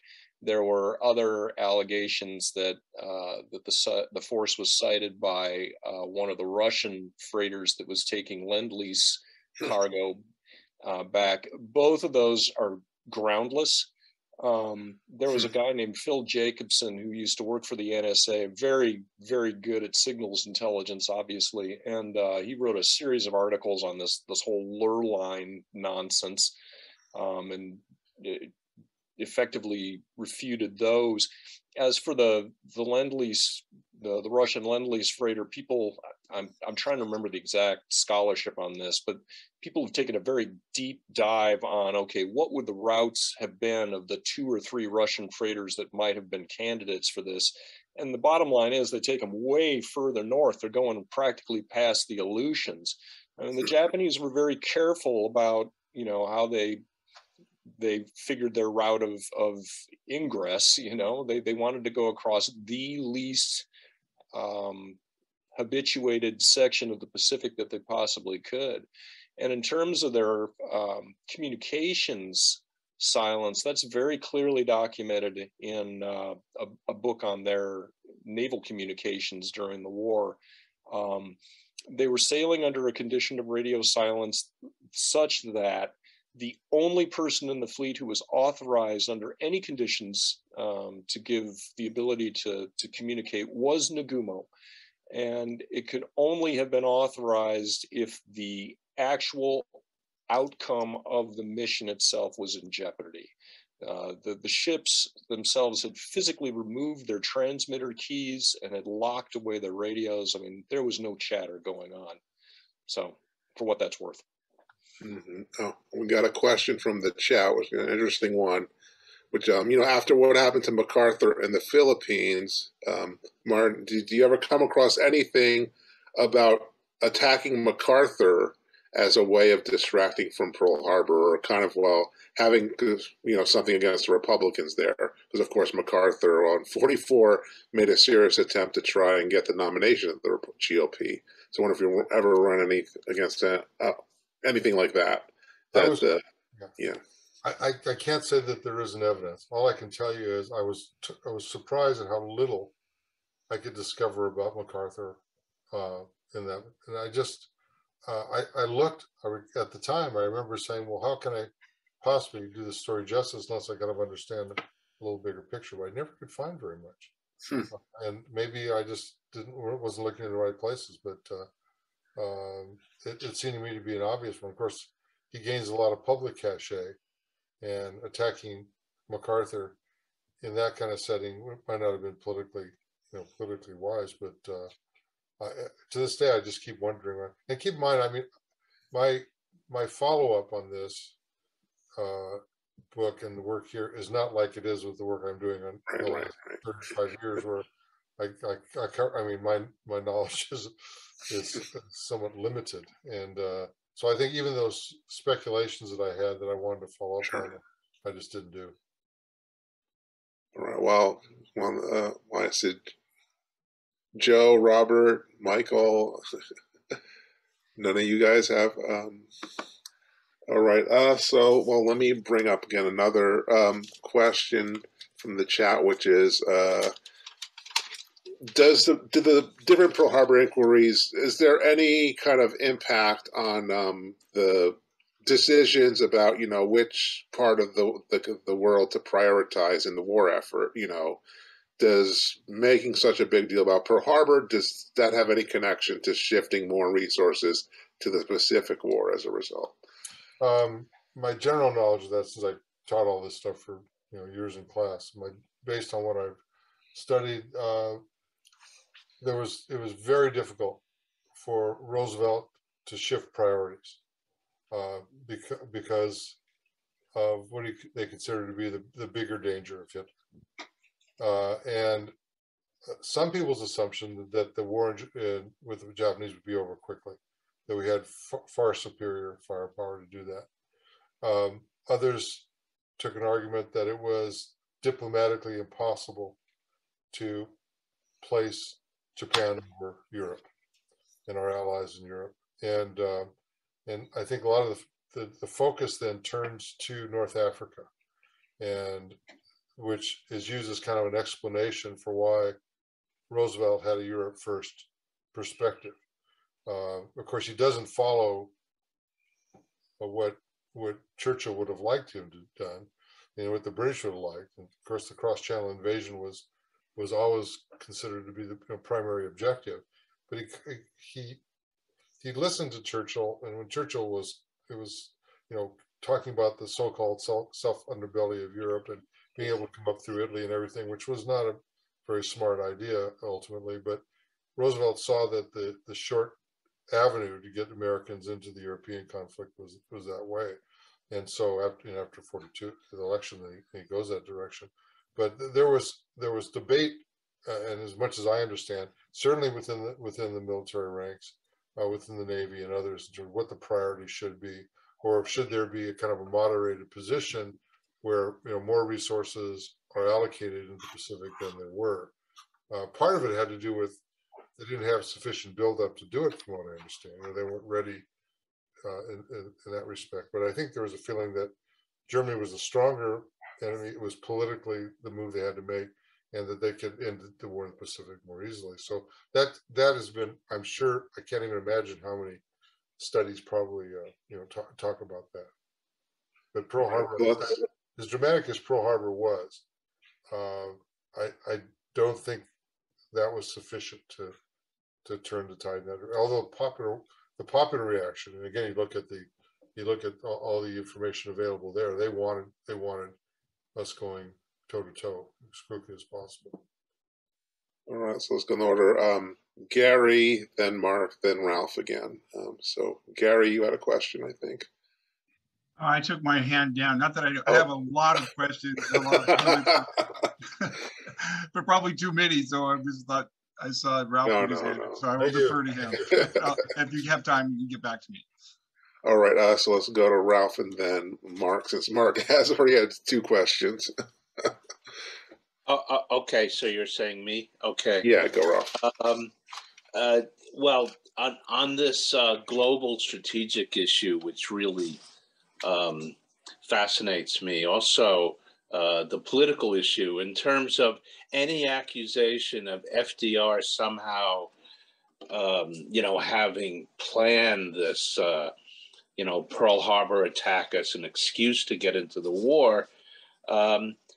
If Hitler hadn't declared war on the United States a few days later, I think it would have been impossible for the United States to go to war with Germany, because the public would have demanded, an all-out war in the Pacific, and they wouldn't have put up with another huge war in the European North African theater.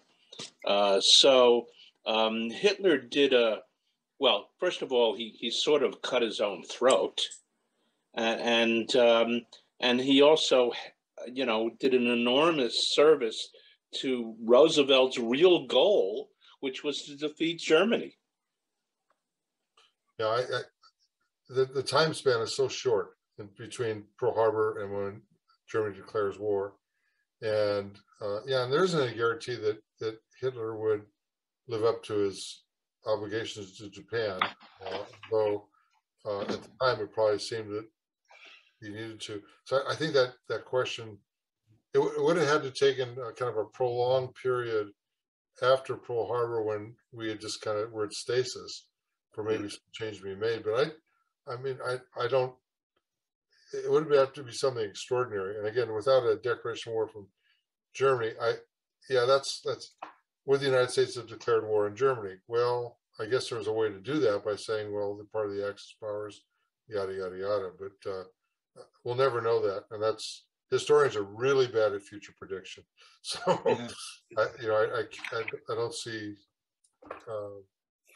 how we could ever know. I mean, isn't Roosevelt saying right afterwards that basically the Pearl Harbor operation was planned in Berlin, wasn't he? And I also believe we had intelligence that, via our decrypts from the Japanese ambassador in Berlin, that Hitler was urging, I may be wrong about this, so I'm sure someone out here does remember this, was urging the Japanese to go to war with the United States, and he was already telling them he would declare war on the U.S. Even though he didn't know about Pearl Harbor specifically, he was giving them general assurances that he would follow up, hostilities with his own declaration of war. So, well, Roosevelt certainly had linked them together, and of course he was voting with his feet because he was already attacking Germans. So, Roosevelt, they were in the war. Question is how to get the American people to see that. But yeah, I think that it was pretty obvious that this was not an isolated. He didn't perceive it as an isolated action on the part of the Japanese. Opportunistic, yes, but independent, no. So it would have been interesting. I mean, from a curiosity point of view, it would have been really interesting to see how he would have finessed it, if indeed that they didn't declare war.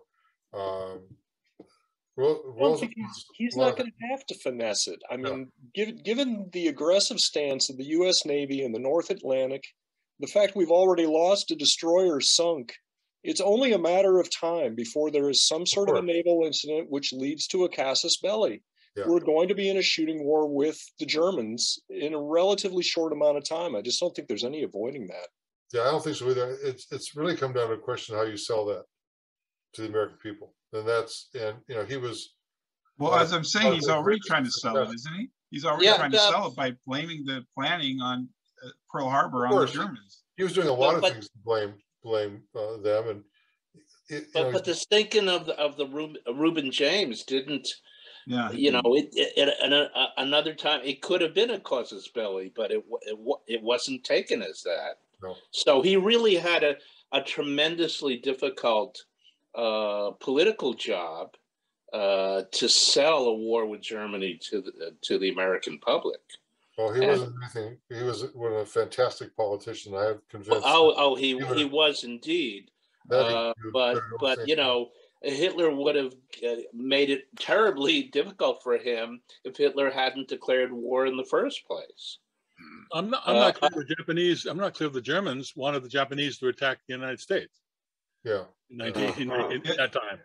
No, they definitely did. That's not. They had been anxious to have it happen in the summer. They attacked the Soviet Union.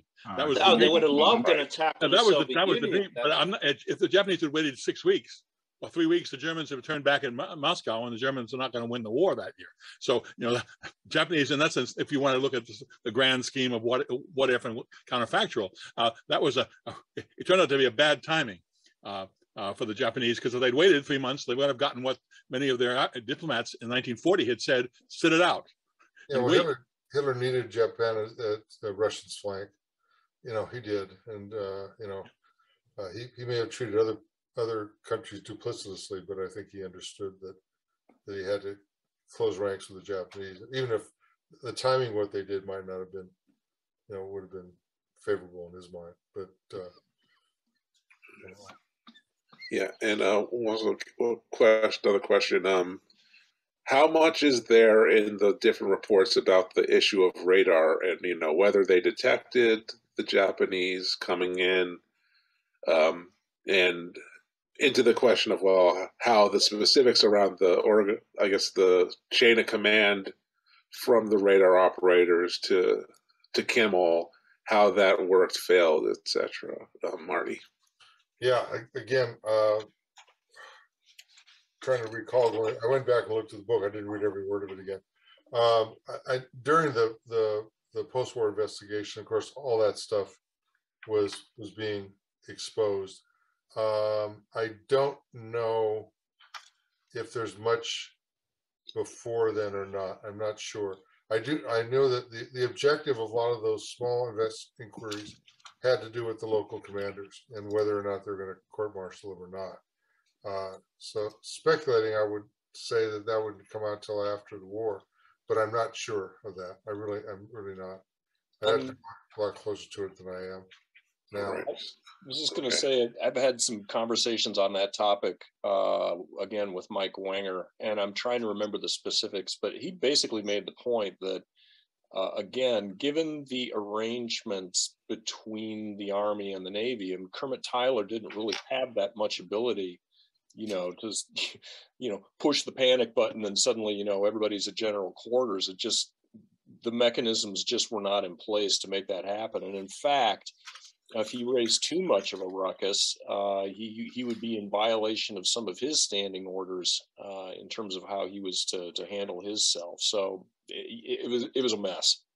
In terms of the specific point about the radar, one issue that, of course, came up all the time was that a lot of people saw it as experimental, and that therefore they didn't trust it. One of the other arguments that always comes up is where it was decided to have radar over the horizon line to be able to see airplanes and not to see ships. There's been a lot of questions about how it was utilized or not utilized, because it was it would heat up really fast, could be turned on for a large amount of time. This happened on Sunday, and so there's been a lot of question about the utility of radar to actually be an advanced warning system. But again, where that shows up in the reports, I just don't remember. Yeah, speaking of the early warning, you had an interesting, I found, little tidbit in the dissertation about they were trying to expand the early warning system, and it was the contractor was like some German American who there was some accusations like, oh, he was a secret Nazi agent or something. So I wonder if you ever found anything to prove any way that there was any validity to the secret Nazis. I never went beyond that. Again, my typewriter act was that I was kind of dealing with the politics of it. This is what my focus was, and I always thought, how much do I have to get into the detail of those kinds of things? In the same token, I wanted to talk about the post-war reaction against the Japanese. I grew up in California, and I had friends and neighbors who were in camp because of it, and I had very emotional reactions to that. And in fact, if you look at the book, I think in the introduction I talked a little bit about that itself, but I came to realize that was not a question that I was directly addressing. And again, and I knew also that whatever I was talking about in terms of the details of the attack and the military maneuvering was going to be largely what I built from secondary sources and not from primary sources. And that was the limits. And then again, not being a military historian, my expertise was somewhat limited. And again, my interest was really thrown onto the political side, which I felt more comfortable in. So that was my fallback anyhow. But it's always dangerous.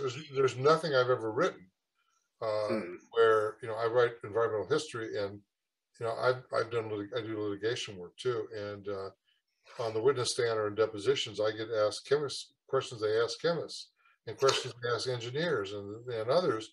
And the stakes are kind of high in the situations, but, I know a little bit about it, but, I don't know all I need to. So in this case, I have to beg some innocence too. Well, I wanted to ask a question, and I mentioned Jim? Who's Jim? Yeah. There we go. You muted yourself, Jim. I self-immolated. Yeah, I wanted to ask a question, just referring and I see that in the chat, Jonathan brought up the question of this new book.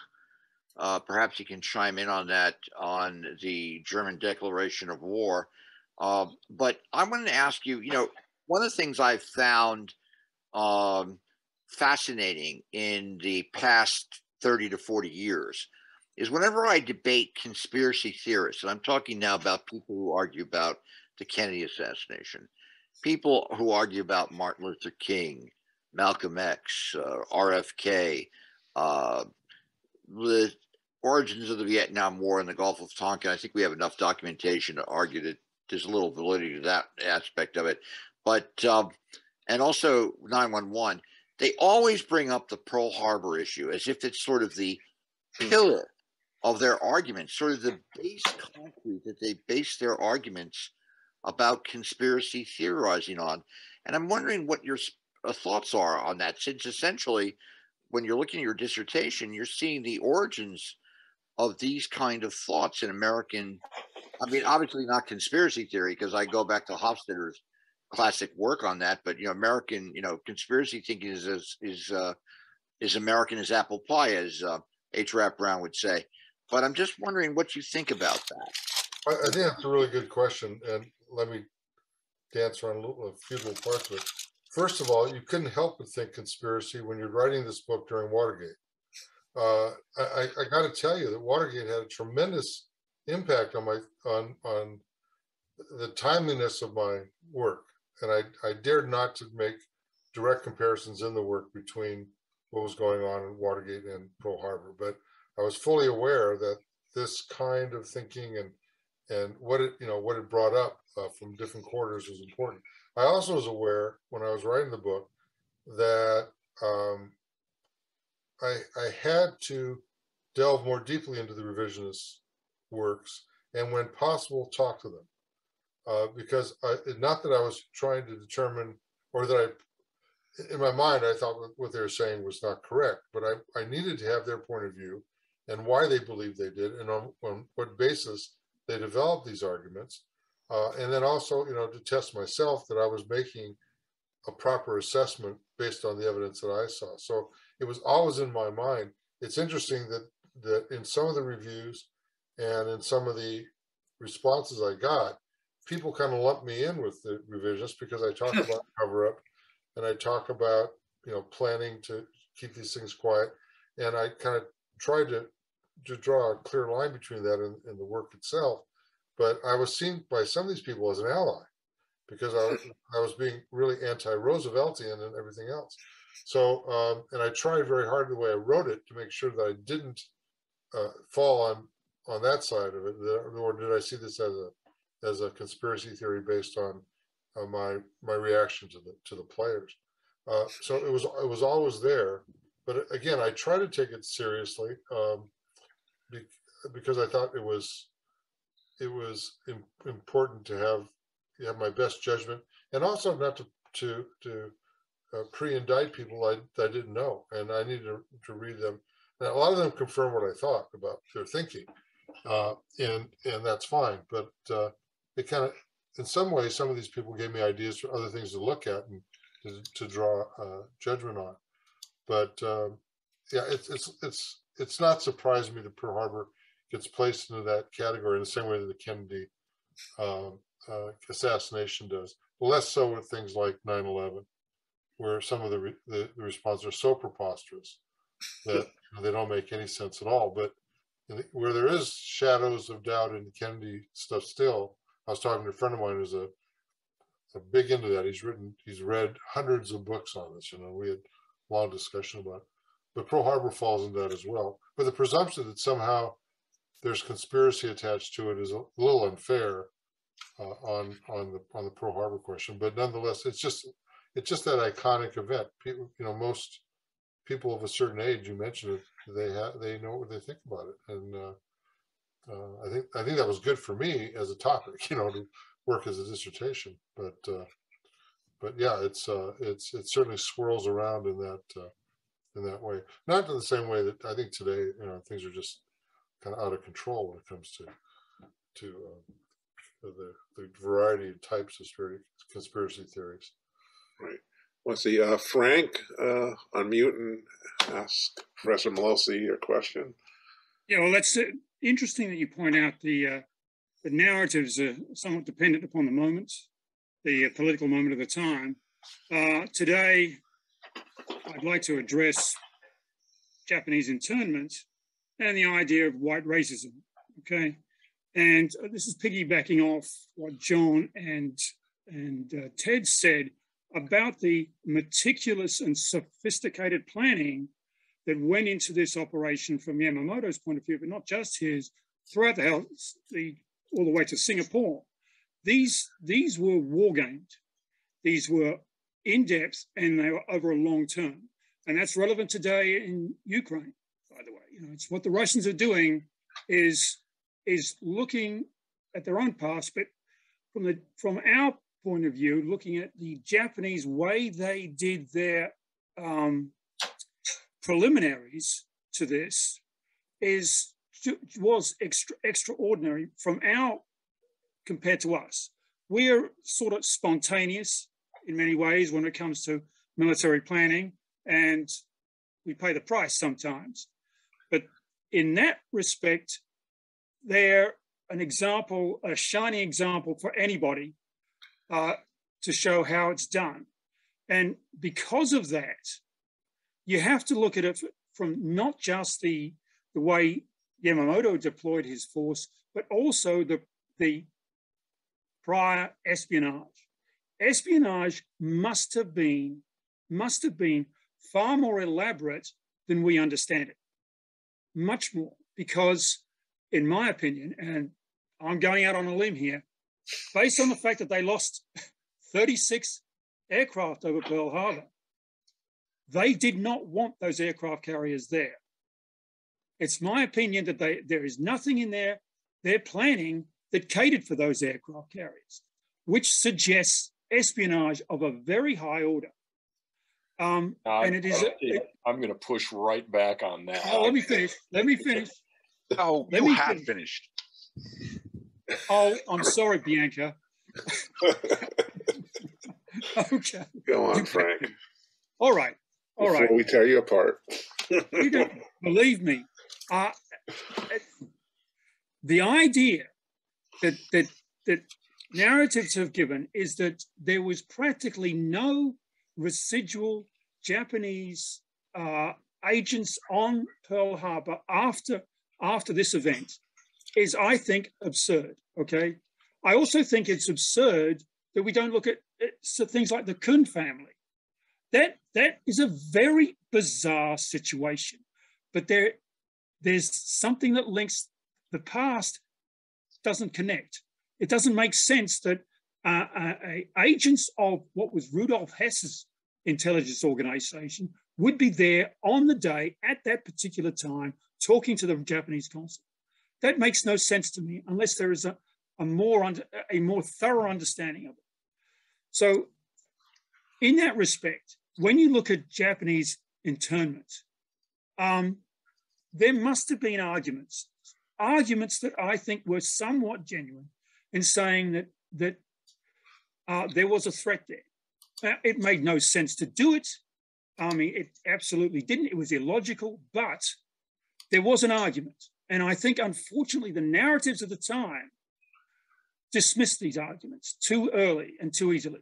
Now, as far as the aircraft carriers, if you plan via war games for an incident or an event, you do not necessarily best case it, you don't necessarily worst case it, but you do it from your own point of view. So had there been aircraft carriers there in their war gaming, they would have done a credible amount of damage to Japanese forces. So it was either very convenient that they weren't there, or they knew about it.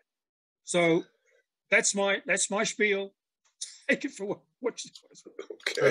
Let me make a few just comments. I think it's right. From an operational planning standpoint, a couple of things.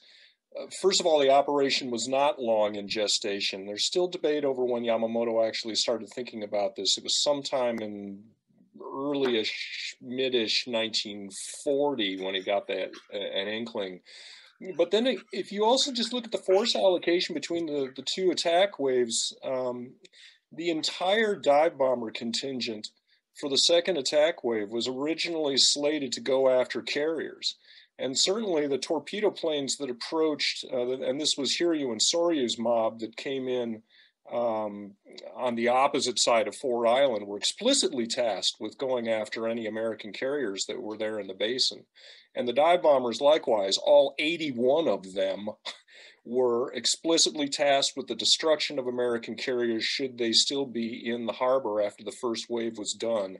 So I just don't think that you can say that from a Japanese operational planning standpoint that they were not intending to go after those. Yeah, John, didn't the Japanese, some of the planes, they mistook, I forget, some other target as being a carrier and attacked it? Yeah, Utah was clearly, right. Nailed by mistake in that respect.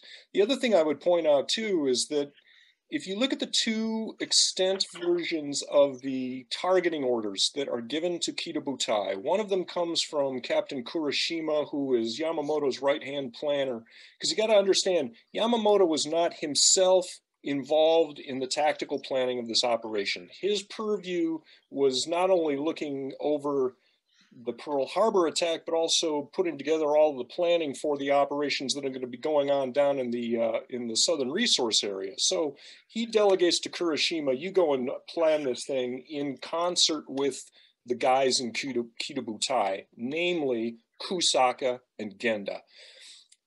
Kurashima's targeting orders come down and are in conflict with the ones that Kitabutai wants, and particularly that Genda wants. There's this tug of war about which is higher in the list, battleships or aircraft carriers.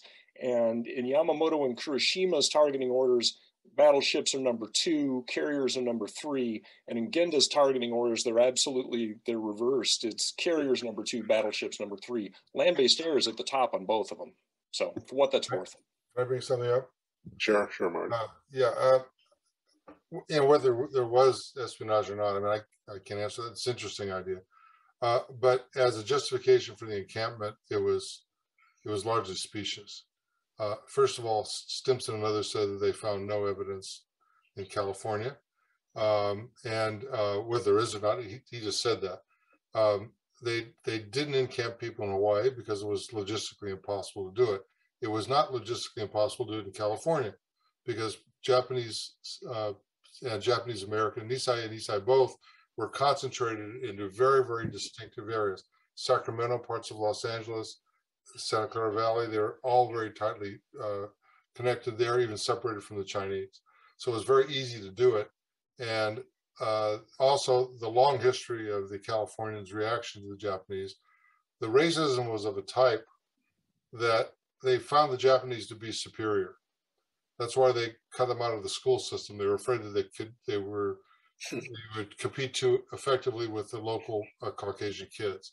There was all of that in California, and very different than Japanese in Japan. The other thing is, and a lot of studies have showed this, that the encampment did not happen right away. It took a long time. And one of the arguments was because when the Americans began to continue losing battles in the Pacific, it finally got to the point that they turned on the Japanese in California and along the coasts of California and camping them. So the espionage issue as a real issue, at least in terms of evidence they had at that time, I think was not true. Whether there was some or not, that to me is kind of a separate question. I do know that this is just a silly sidebar anecdote, but my grandfather and my dad had a wooden box company in California, in Santa Clara Valley, and they sold a lot to Japanese farmers and to Italian farmers. My family's all Italian. And my grandfather said, "You can extend credit to all the Japanese, but don't give a penny to the Italians." So there was at least one Californian that trusted them a little bit more. Wait a minute, my family are Italian farmers in California. Oh, you wouldn't have got any money. You wouldn't have got any credit for my grandfather then. So.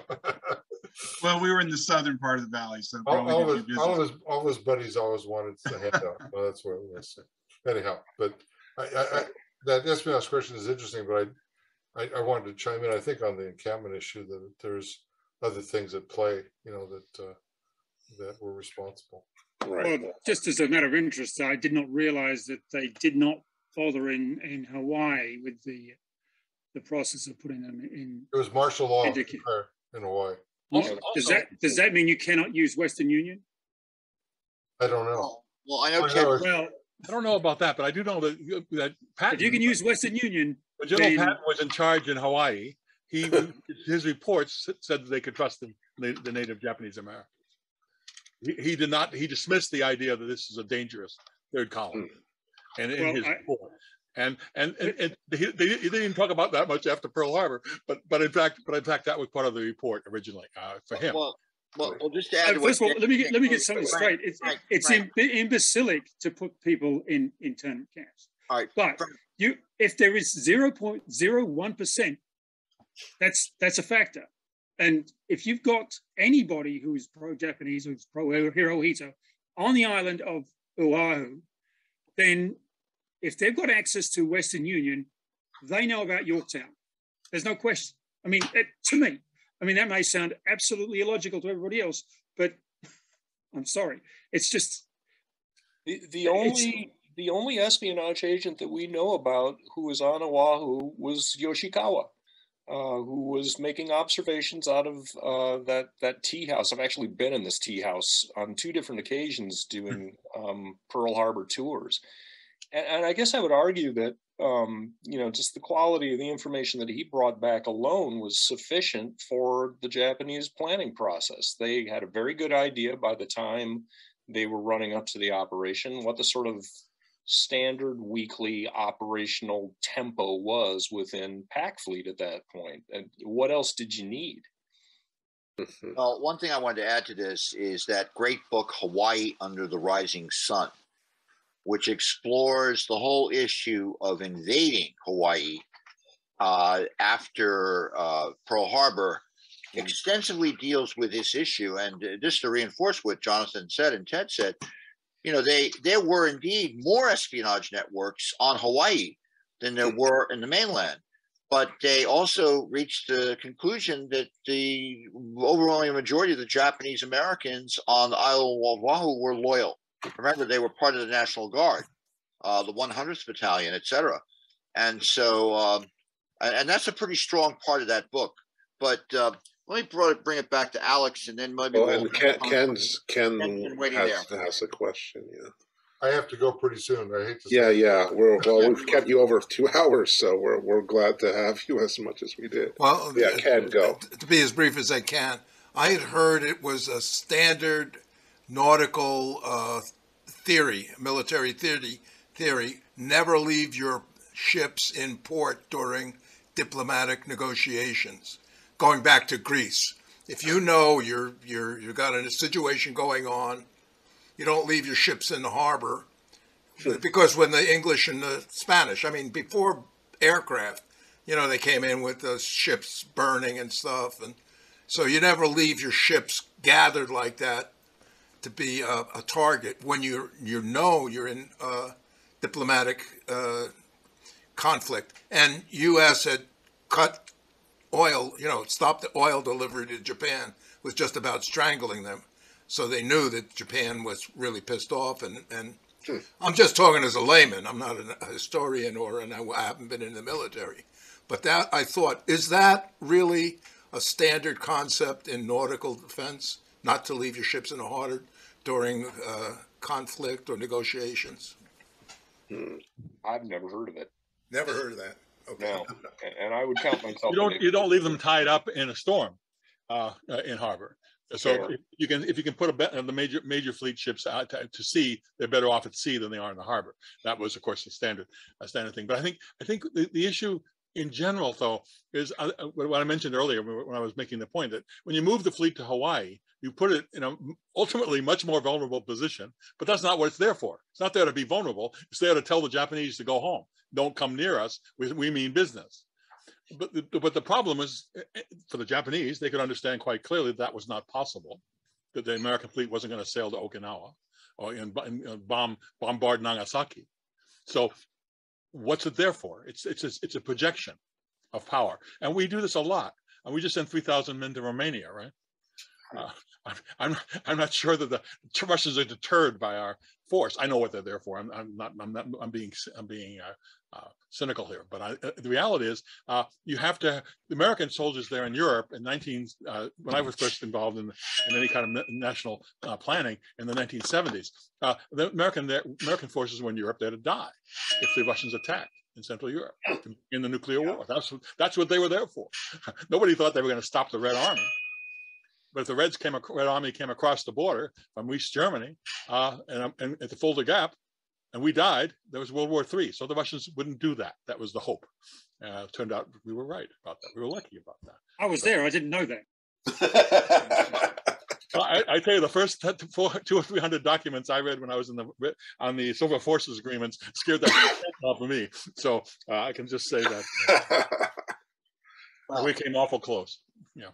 Well, I think we're as much fun as we're having, Martin. I know you have other things you have to do today, so I think we should thank you so much for spending time with us, talking about your work of several decades ago. Yeah. And because it's funny, a whole bunch of us read the dissertation, so we really enjoyed it and really learned a lot from it. And I want to thank everybody for coming today. Alex, when's the next thing we're going to do? What's the next thing? Oh, geez.